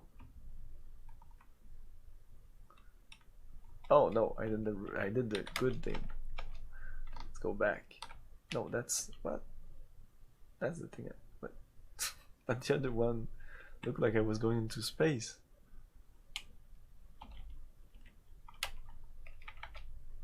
Okay, go up. Because you are terminally weak above the shoulders, you guide the ship into the ground. Okay, but why are you looking at stars here? Because you are terminally healed. My God. Press a key. Going up, up, up, up, up.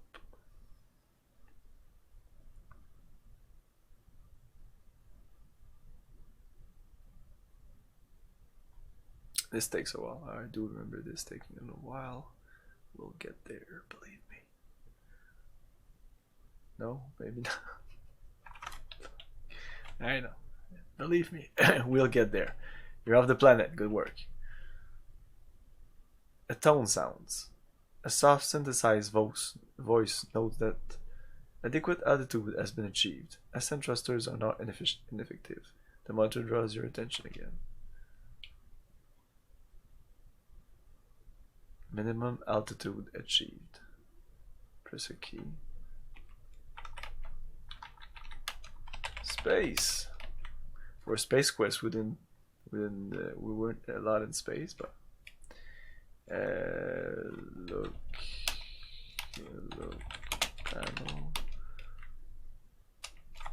Look monitor.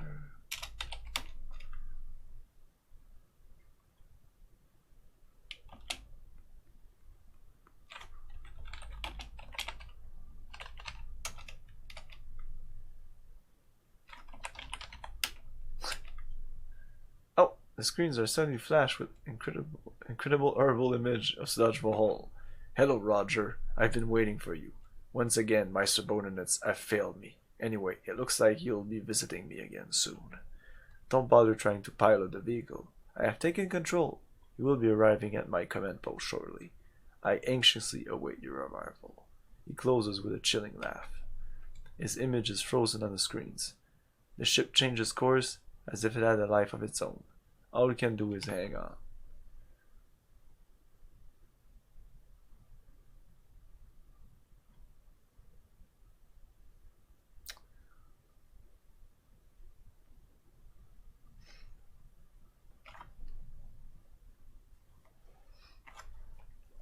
Okay, you feel the ship bank. Yes, okay. Why is this still taking so long? Okay, now there you go. Through the window, you see your apparent destination, Vohaul's asteroid. I made sound myself because there's no sound.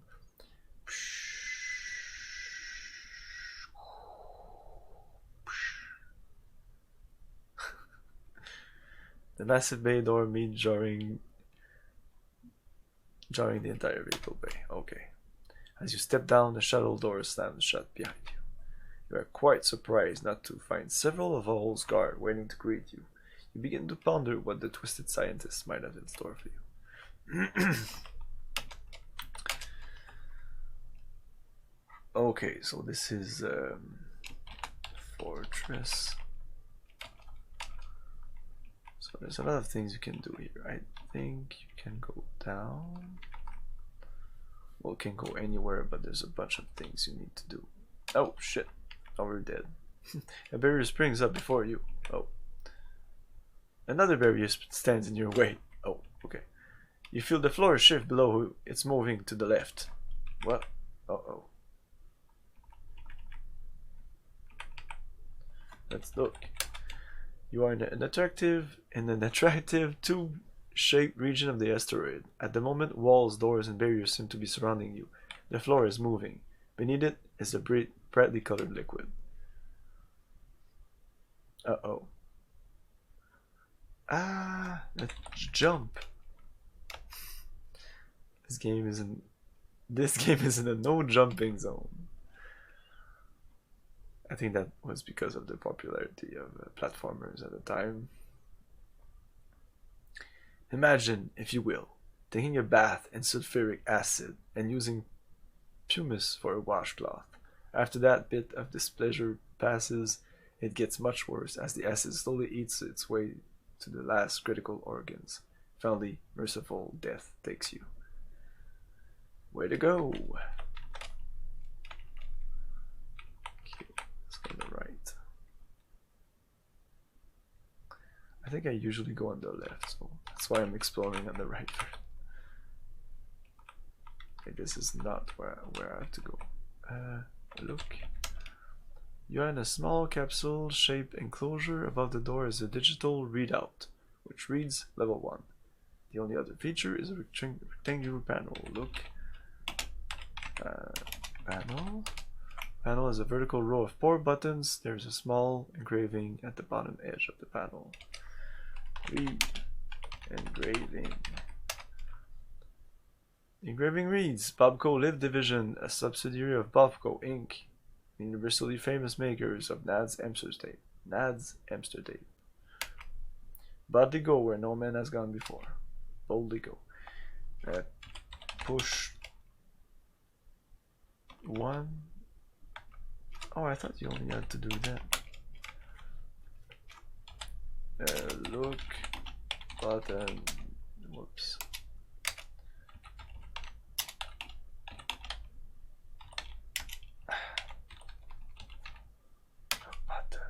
What? Sorry, I can't type. The buttons look ordinary. Each button has a word next to it. Oh yeah, that's what I... Push 1. I am at 1. Aren't you glad no one saw that? The digital readout shows the number 1. The trick here is to push the number of floor other than this one, otherwise it's no fun.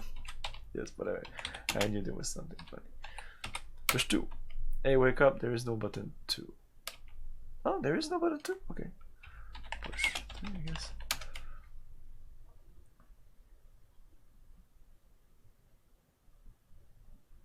Is that moving? Okay. You have the funny feeling you're being watched. Oh, this is clearly not where I have to go, I think. But we'll go anyway.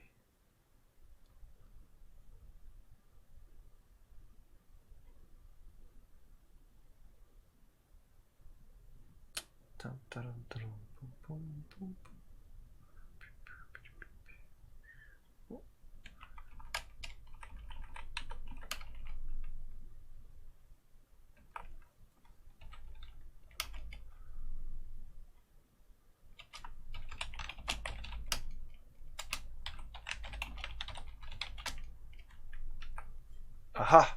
You know a janitorial closet when you smell one. Almost at once you sense an emptiness, a melancholy longing. You begin to feel homesick. Search closet. Search is nothing. It's quite dark in here. You do find a plunger. Take plunger. This will be useful.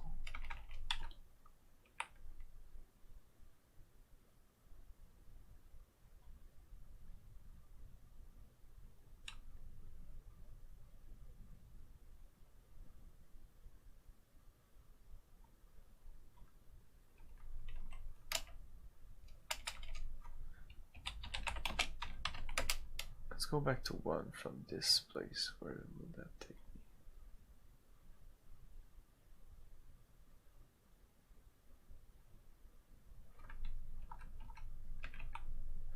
Did I remove completely the sound or something?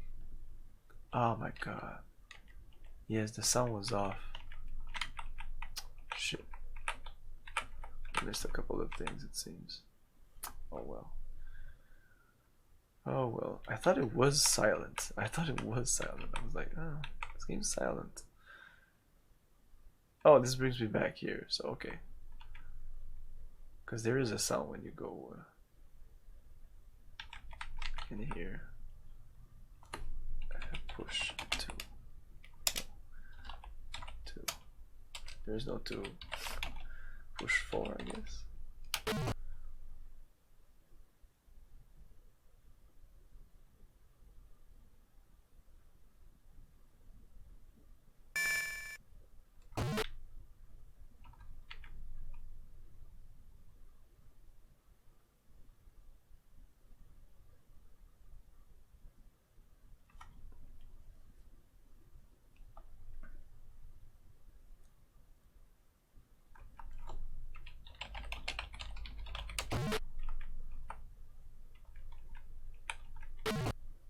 Oh, I went here, right? No.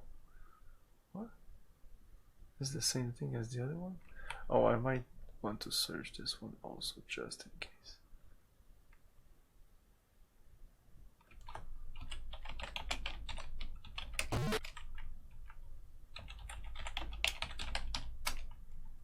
It's quite dark.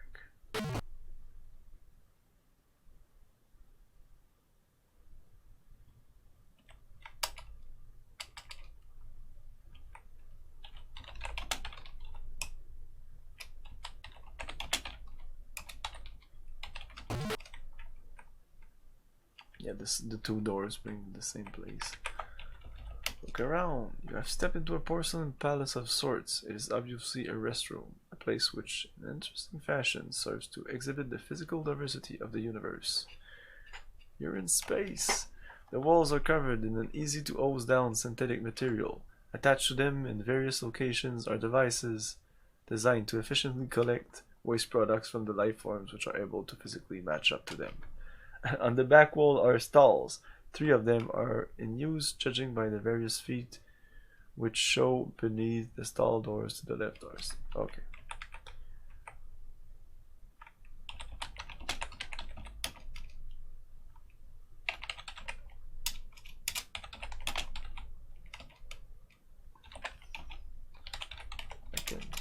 I can use the toilet.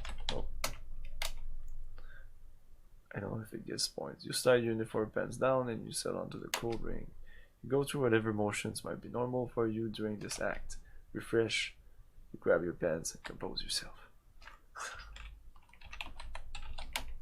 I need to take the paper, I think, here. The toilet paper.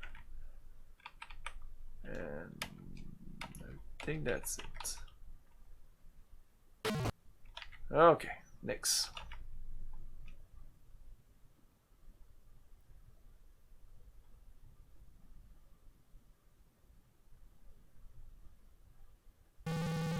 Uh-oh.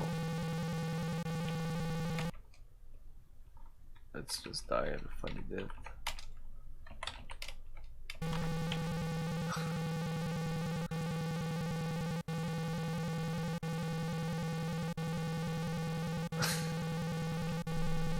I think when I reload I'll just die. Looks like you have been formally introduced to the floor waxer. You now consist of a very thin yet glossy floor covering. Too bad you seem to be making relatively good progress. Ah. The panel has a vertical row of 4 buttons. There is some small engraving. Yes, the 4 button. I pushed all the button. 1, 3, 4, and 5. Oh, 5. Okay. Push 5.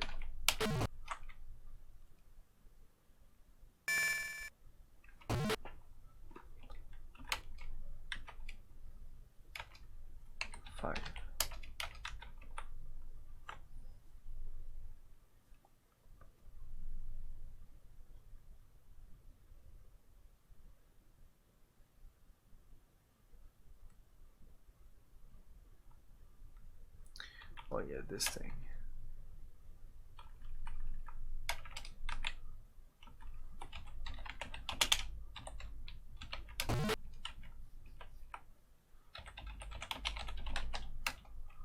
It's quite dark. There is a small waste basket on the floor. Next to it is a pair of crusty work overalls.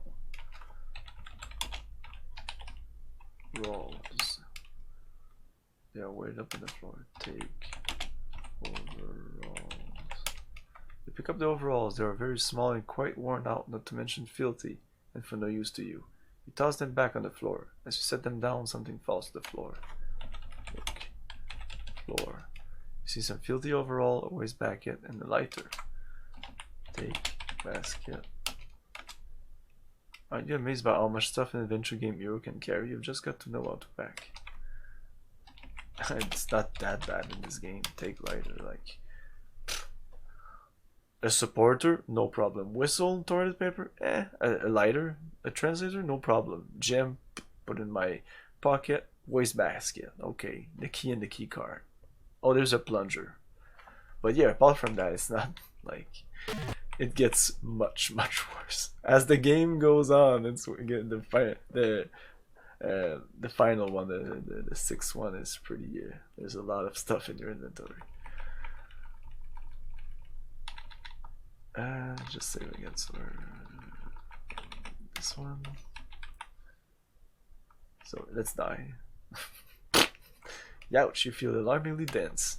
Apparently, you were a prime focal point for some aggression channeling by one of the caged creatures. Your compressed composition indicates that your attacker possesses considerable strength. A good guy to avoid in the future. Of course, you are damaged beyond repair, and the game must end. You've made quite a bit of progress though. Don't start screwing up now.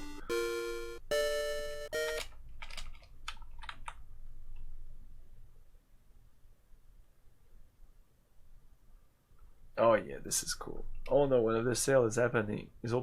Who knows what unspeakable horror awaits behind these steel bars.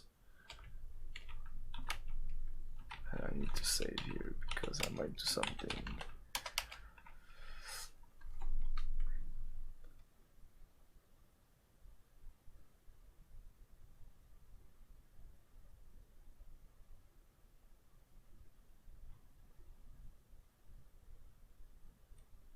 Well, I'll just do it here. You can get like she kisses you, smack. Oh yuck, the dark and spiny beast with massive red lips grabs you up, and after a longing glance proceeds. Don't reach further if the phrase French kiss bothers you. To plant a very moist French kiss on you. You are left quite stunned. And she goes. But I'm gonna restore. I might come back to this and show you what happens. The consequence of this is like happens just later in the game. Well, later in the game. Not that later, we're pretty far. Almost done.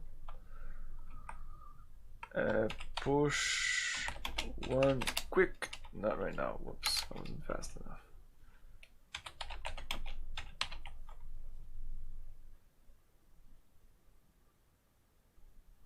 I'm still missing a critical item. I can't remember where it is. I hope I didn't miss it.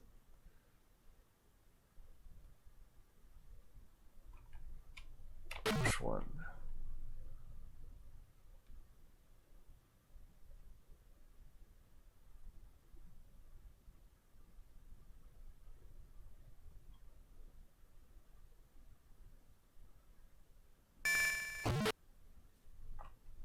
How do I get there?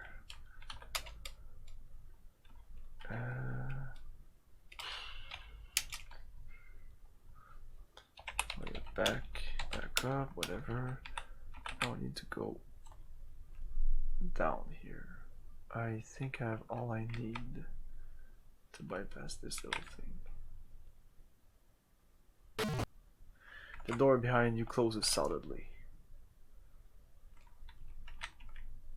A barrier springs up before you. Another barrier stands in your way. You feel the floor shift below you. It's moving to the left. Okay, so you have to use the plunger. But you have to wait. If I use it now, I'm gonna die. Because he's gonna stand like this, and then I can't like explain further. Whoops. Oh yeah, I'm dead then. Does not compute. Ah. Oh, that was my last thing.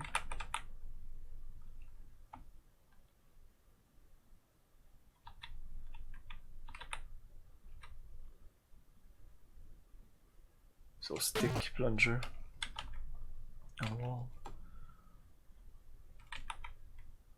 I really need to do that. Okay, so let's save here.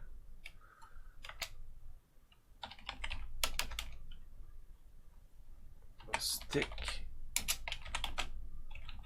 plunger wall on the wall.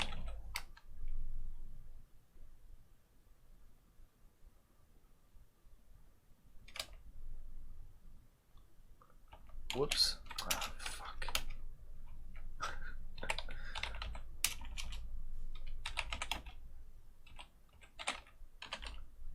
Is it like this? God damn it. Plunger. Okay, sorry. Stick. Oh, fuck.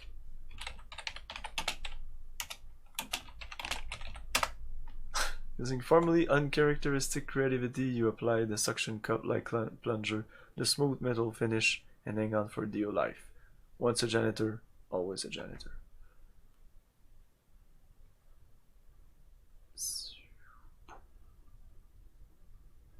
Okay. Eventually we'll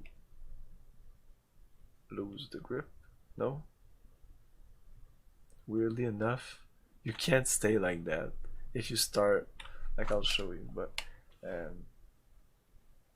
release. Release plunger,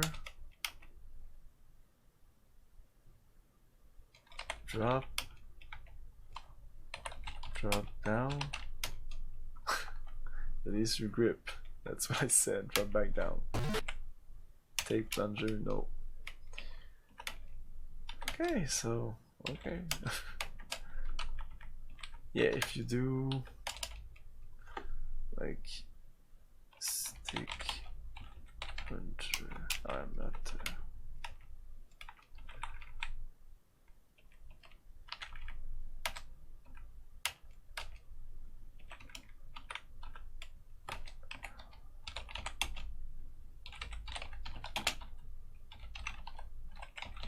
If you do this,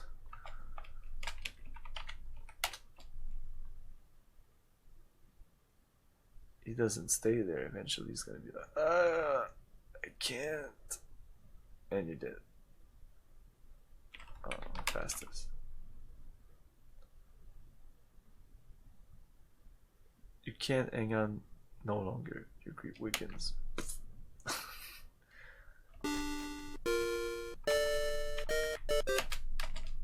Okay. So left or right, I can't remember. Let's go left. Oh shit. Let's die. You have made the mistake of getting within what looks to be a cattle prod length of the middle. An electrical contact connected to an extension arm reaches from its body and makes contact with you. That's when you begin feeling the intense burst of electrical current pulsing through your body. You quickly black out. As you can see, you amount a little more than a hill of laser-fried beans. You've come a long way only to be torched. Keep up the fine work.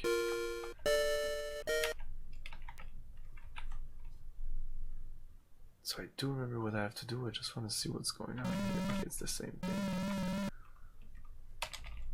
As soon as I enter the place, I think I can use it here. Use, okay, put basket down.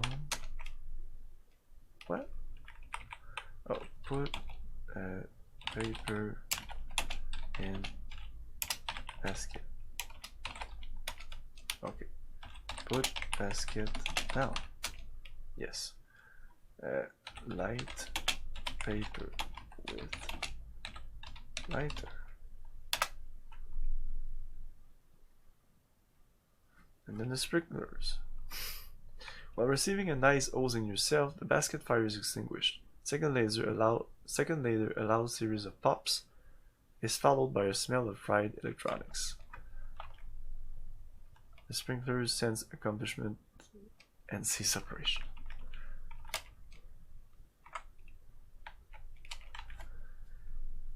Your fire and the subsequent shower seems to have shortened out the burnished pulleys.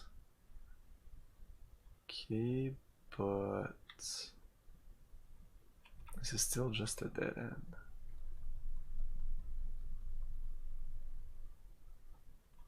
And the other place is also a dead end.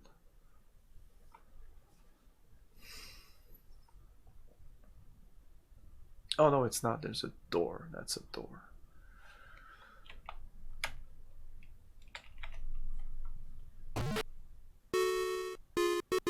Oh, that's bad. You have just entered Vohaul's secret chamber. The evil one himself is seated before a large console high on a platform in the center of the room. Standing obviously ready are many of the dreaded salesman clones.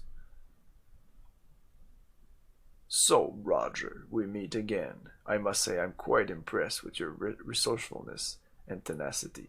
I'd love to chat, but I'm busy preparing the last of my salesman clones for their trip to Xenon. Feel free to stick around and observe the downfall of your civilization. Ha ha ha ha.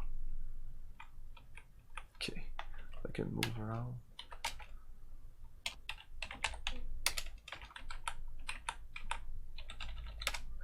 An eerie glow illuminates the large chamber. Through the massive window you can see out into the deep space. Lighted console adorn the area behind Vohaul's perch. Vohaul awaits at the top of the stairway.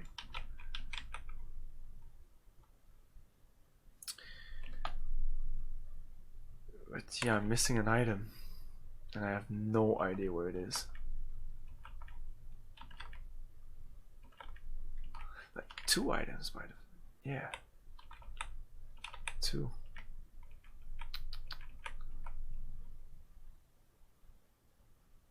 Going somewhere?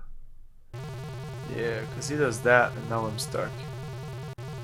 As soon as you step on the platform, you are struck by a beam of light emitted from a unit in the ceiling.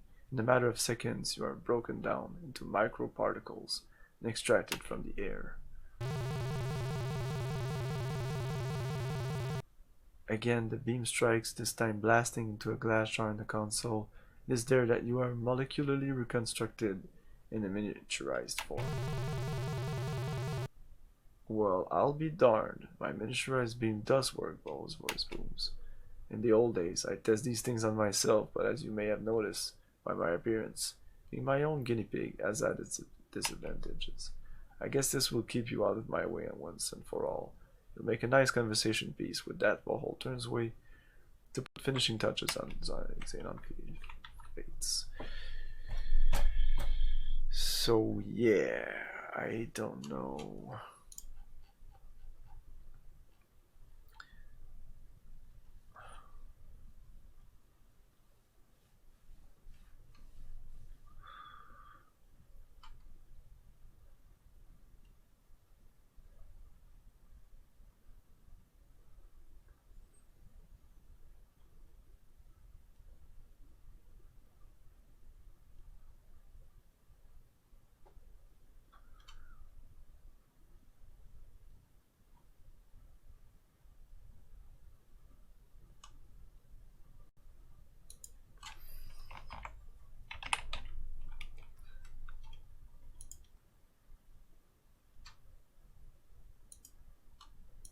Okay, that's not a problem. Then I'll get there later, but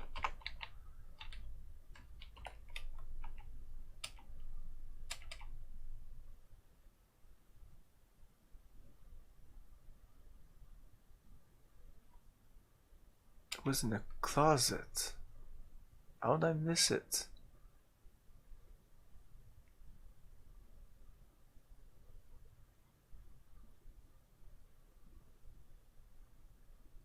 It was in the toilet? What? It was in the toilet. Fuck. Holy shit. Can I go back here? I think I can. Let's go as fast as speed. No.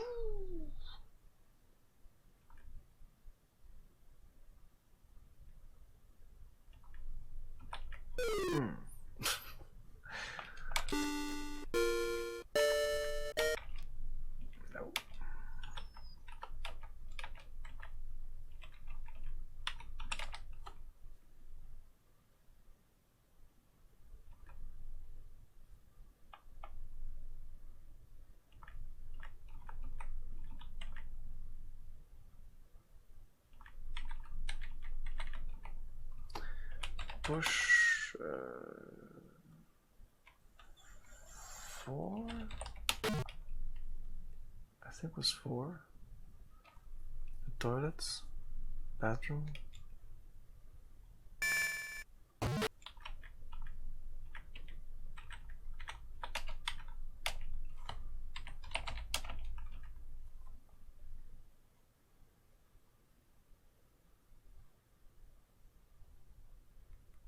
Here. Yes.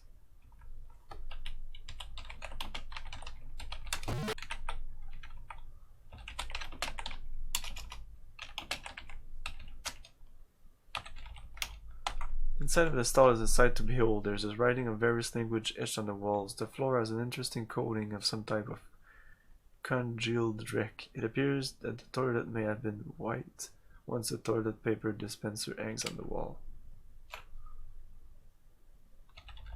But that's it.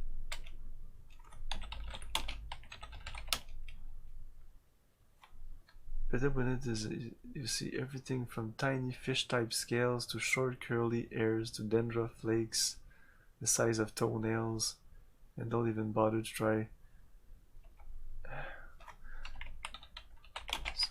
There's supposed to be cutter here. What?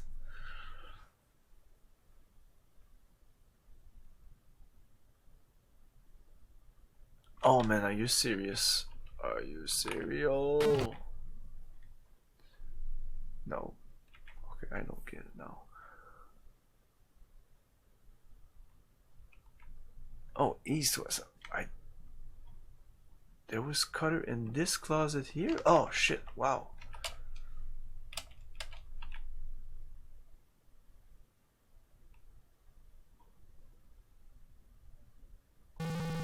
This has been, ah man, I'm really not lucky here. Ah, I was okay.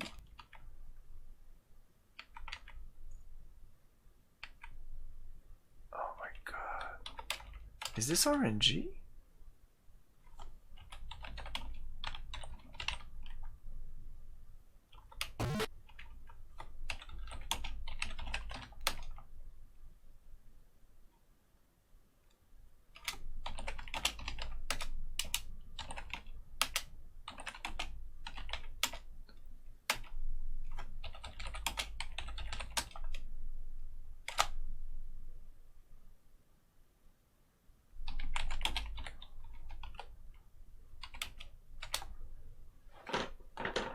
How do you find a cut? This bugs me. I'm sorry.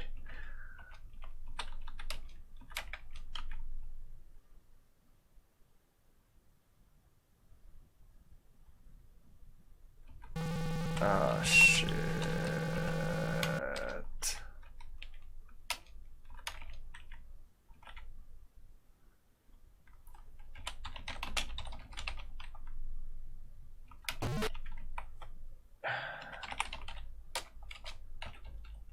Just look. Ah. Wow. Look at that. You do look closet.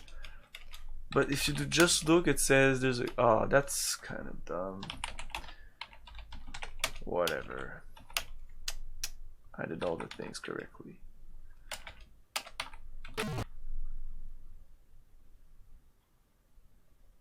And other closet, you had to do the look closet. If you did look, it didn't do anything.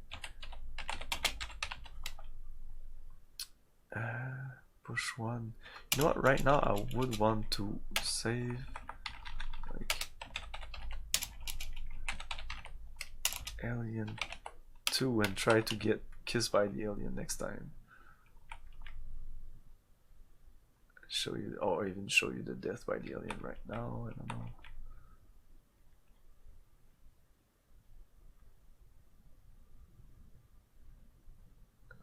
No alien appears.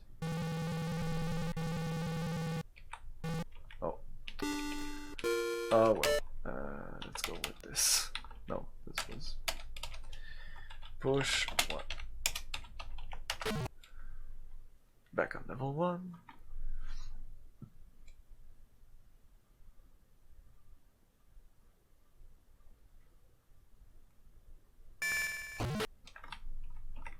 Ew.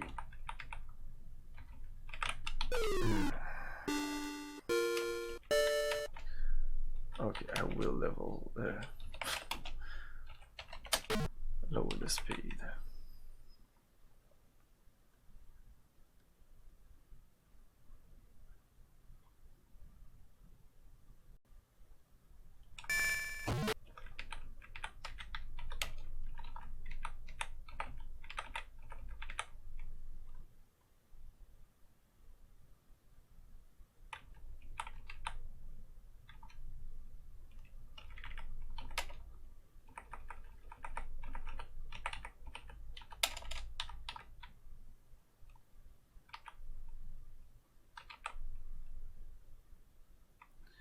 Is this DOS? Yes, it is. Well, this is Scummvm, but yeah, it's originally on DOS. You just entered Vohaul's secret chamber. The evil one himself is seated before a large console eye on the platform in the center of the room. We already saw that, so we'll skip it. I want to look. Salesman.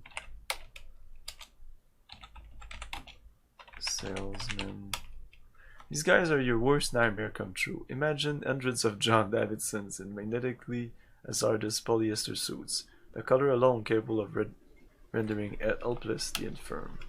Topped by permabond air, the face splashed with that let me win you over smile. He's a master guildsmith, programmed with one intent: sell, sell, sell. Each are encased in pre-programmed impervious transport capsules.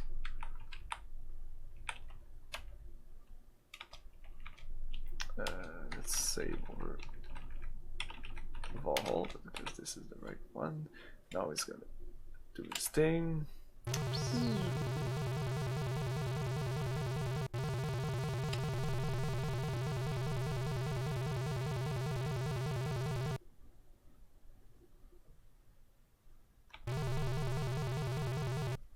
At level 1, I almost want to say no, since I was about to say since you came in it's almost DOS game, but no, I did Soul Reaver and Blood Omen, which were not DOS. But every other one, like Veil of Darkness, Bloodnet was DOS, Might and Magic 3 is DOS, Ultima is DOS. Well, I'll be darned, my miniaturization beam does work, but whole voice beams. Yeah, we saw that. Okay, so tiny.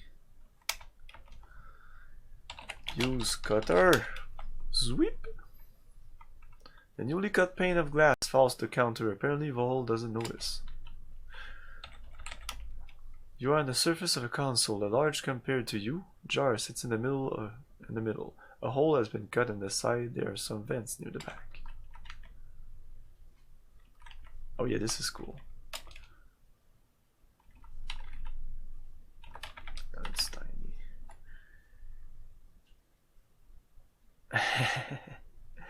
Darn, Roger. I guess his largeness got a little fed up with your meddling.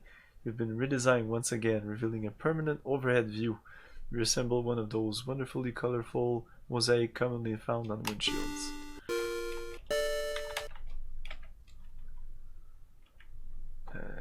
Get in vent.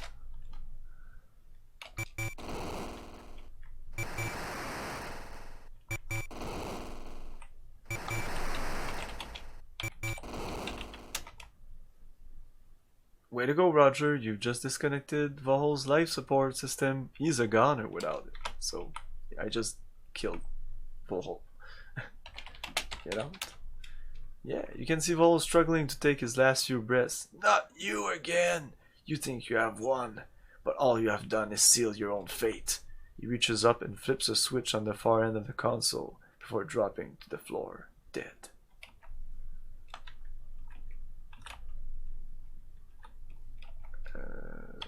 Vohaul dead.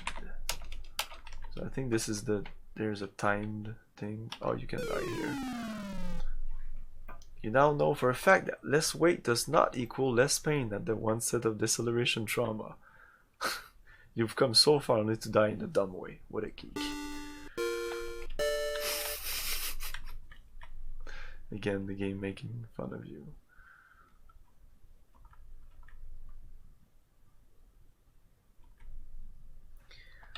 Look again. You are walking on another section of the control console. There's a large switch on the back panel. The keyboard is at your feet. Pull switch. Reduce or enlarge. Enlarge. Type. Enlarge. Okay. Has begun. Sequence has begun.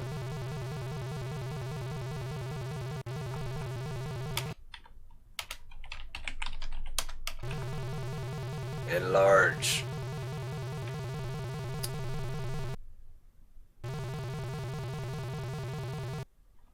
You are once again reconstituted, this time to the correct size. You notice that the clones are gone. Oops. That part always cracked me up. Which one? The enlarge? The what?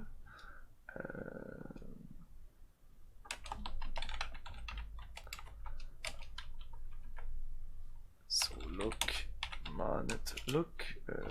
Vohaul. Vohaul's dead hulking slab of flesh is loosely arranged at the base of the chair. Looks like a darn nice chair, however, there seems to be a distinct outline where Vohaul's bloated bulk was nested. Oh.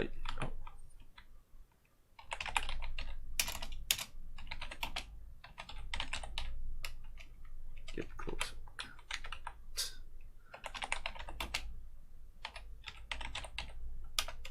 An examination of his repulsively turgid fabric encased mass reveals nothing other than the tubes which supplied him with blood and oxygen. You do notice the letters Ace HSR written in pen on the back of his left hand. Oh, interesting. Look, monitor. Oh, 6 minutes.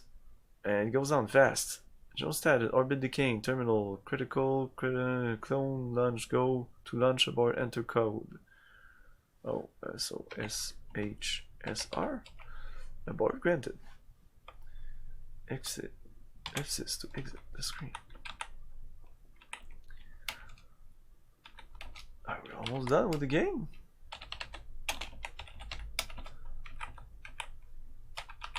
Hey, retro shred music. Playing this when it was new. So old.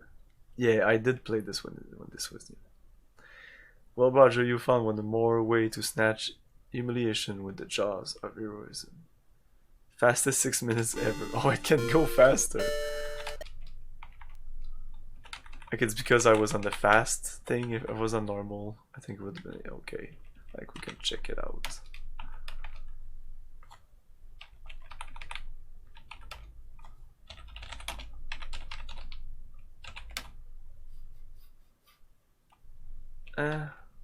Still a little fast. Does it make a difference? Fastest? Oops. Oh yeah. Yeah.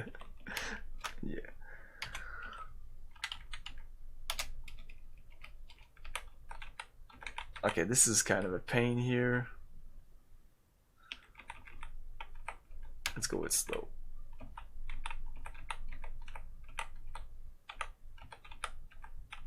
You can definitely die easily here, I think. Unless I'm completely mistaken. Let's try it out. Yes. There you go, you're dead. You found one more way to snatch. What is it?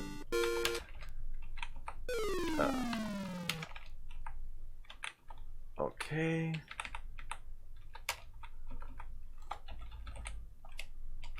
You are walking through a clear tubular passageway which seems to wind in and out along the outer perimeter of the asteroid.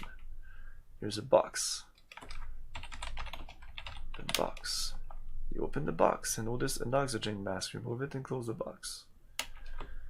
And put mask on. Put mask. That's not okay. Let's not then.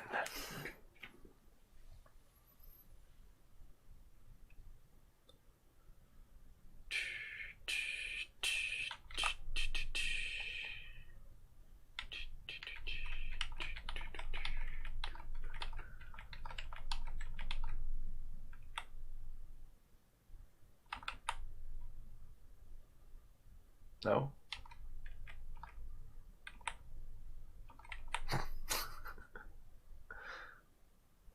Uh-oh, the crack. A section of the glass tubing has fractured from combined stress. The pressurized atmosphere rushes from the relative vacuum of space. And I'm dead. Due to the effect of the air rushing by you, get the air of the lungs will suck you out and find it impossible to get more. Hence you struggle but die. Due to the effect of the air rushing by you to get out the hole, the air in your lungs is sucked out and you find it impossible to get more. 230 points anyway, no big loss.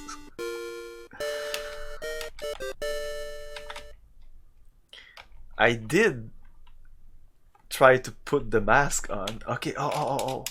Wear mask, maybe? Ah, that's it. Not put the mask on. No. Wear the mask. Ah, my young French speaking self had a little trouble with that. Wearing the mask protects you from suffocation. Oh, this is the end of the game? Pretty sure? No longer needing the mask, you remove it and store it. If you don't know, if you don't need it, you don't know.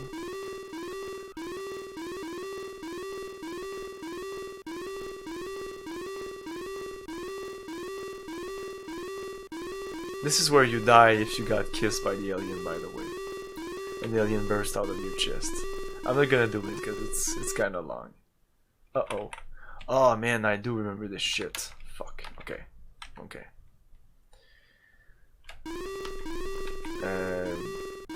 Maybe on the right?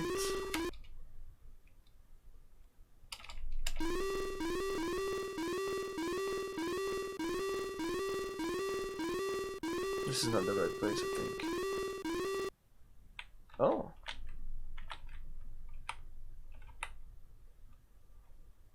I don't have to do this.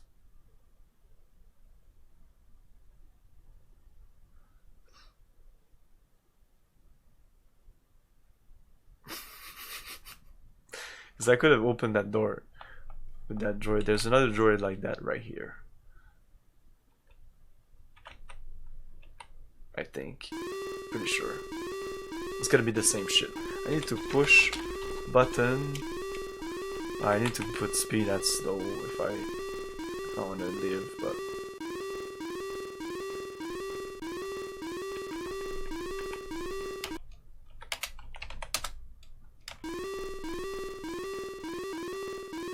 oh, this is different.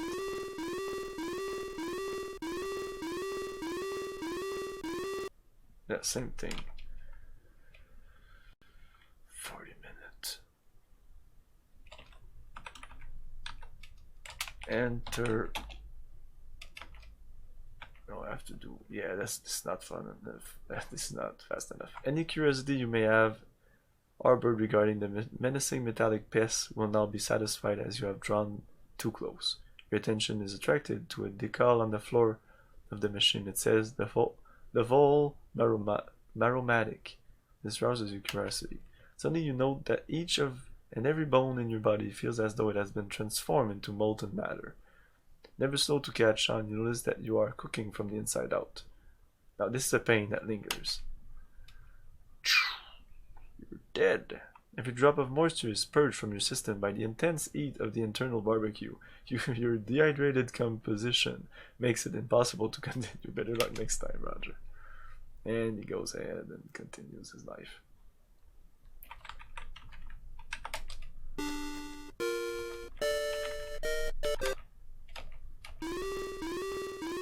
Okay, so speed, slow, push, button. Ah. Yeah. No, what am I doing? Just leave it there. Ah, shit.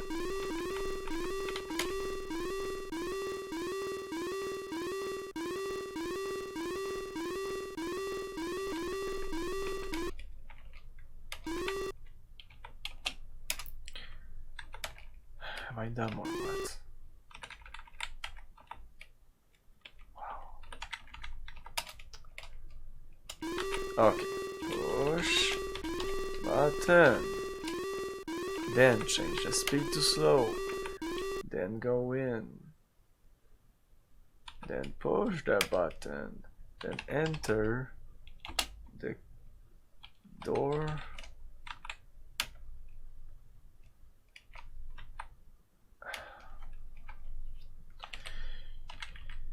No, I think it was easier on the other side.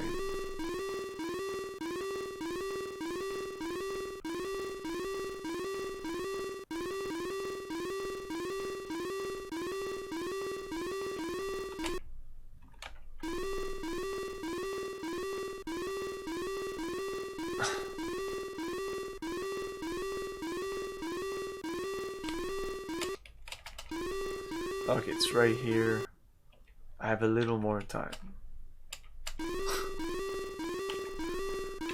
Push button. But then I have to do enter something or enter. It's an escape pod, so enter pod.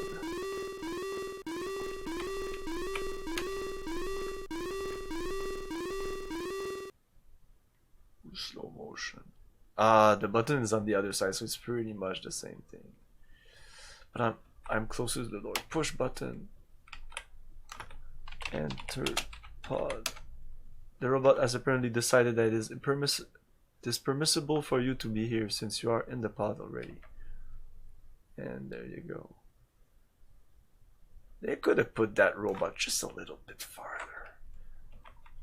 Now I have to put on fast. Upon entering the escape pod, you quickly take your seat.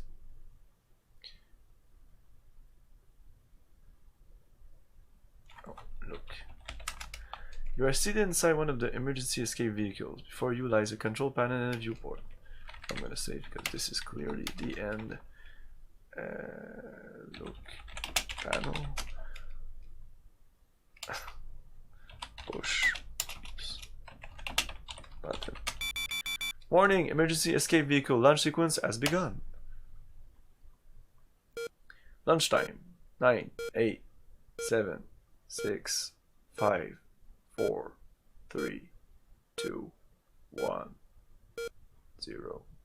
Blast off. Phew! You're going to have to stop cutting these escapes so close, Roger. Well, now you feel pretty good right now. You must feel pretty good right now. You stop Vohaul from carrying out his threat of salesman infestation, ultimately destroying the twisted scientist himself. They were launched. You also managed to save your own skin, and just look at that score. Pretty darn impressive. Suddenly, a warning signal. It's 240 and 250. It's not impressive. Oxygen meter on the front panel. It reads low and dropping fast. This is just great. You knew it was all too good to be true. You have maybe 5 minutes of air left. Well, Roger, it was nice knowing you. Save. Out of air. Oh, now you take the time to view the interior of the pod in more detail. You see a sleep chamber against one wall. And that's it.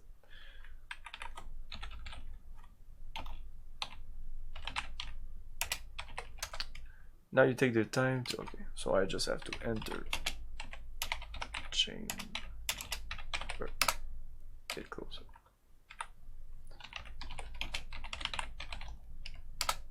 Need to open the chamber.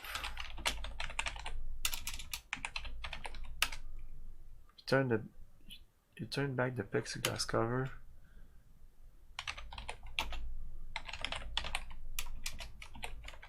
Voyons.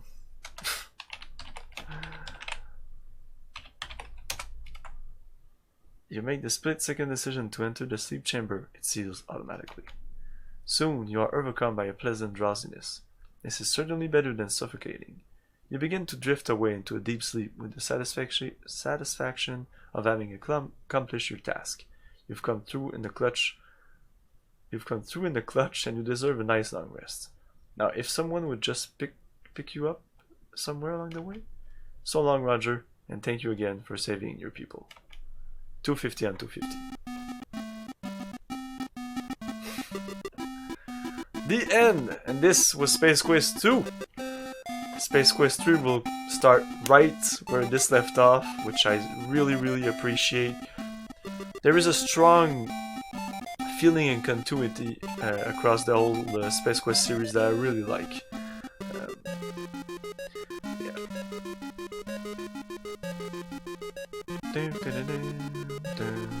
That's it, there's nothing more to say. This is Space Quest 2, I love it. I will be playing Space Quest 3 Thursday, I guess. I was about to continue this, but I'll continue on Thursday. This sound is pretty loud. Yes, and tomorrow will be some Might and Magic 3. Continuing Might and Magic 3, love that game. And yeah, that's it. Space Quest 3, Thursday. Let's raid someone. By the way, I stream pretty much every day at 8 p.m. Eastern time, and sometimes in the daytime. And right now I'm playing the Space Quest series and Might and Magic 3. After Might and Magic 3, there's a couple of other RPGs I'm interested in.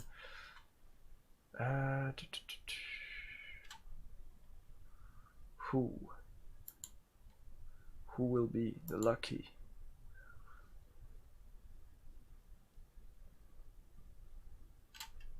Let's go with another great point and click, Memoria. That's a great point and click adventure, a dark one.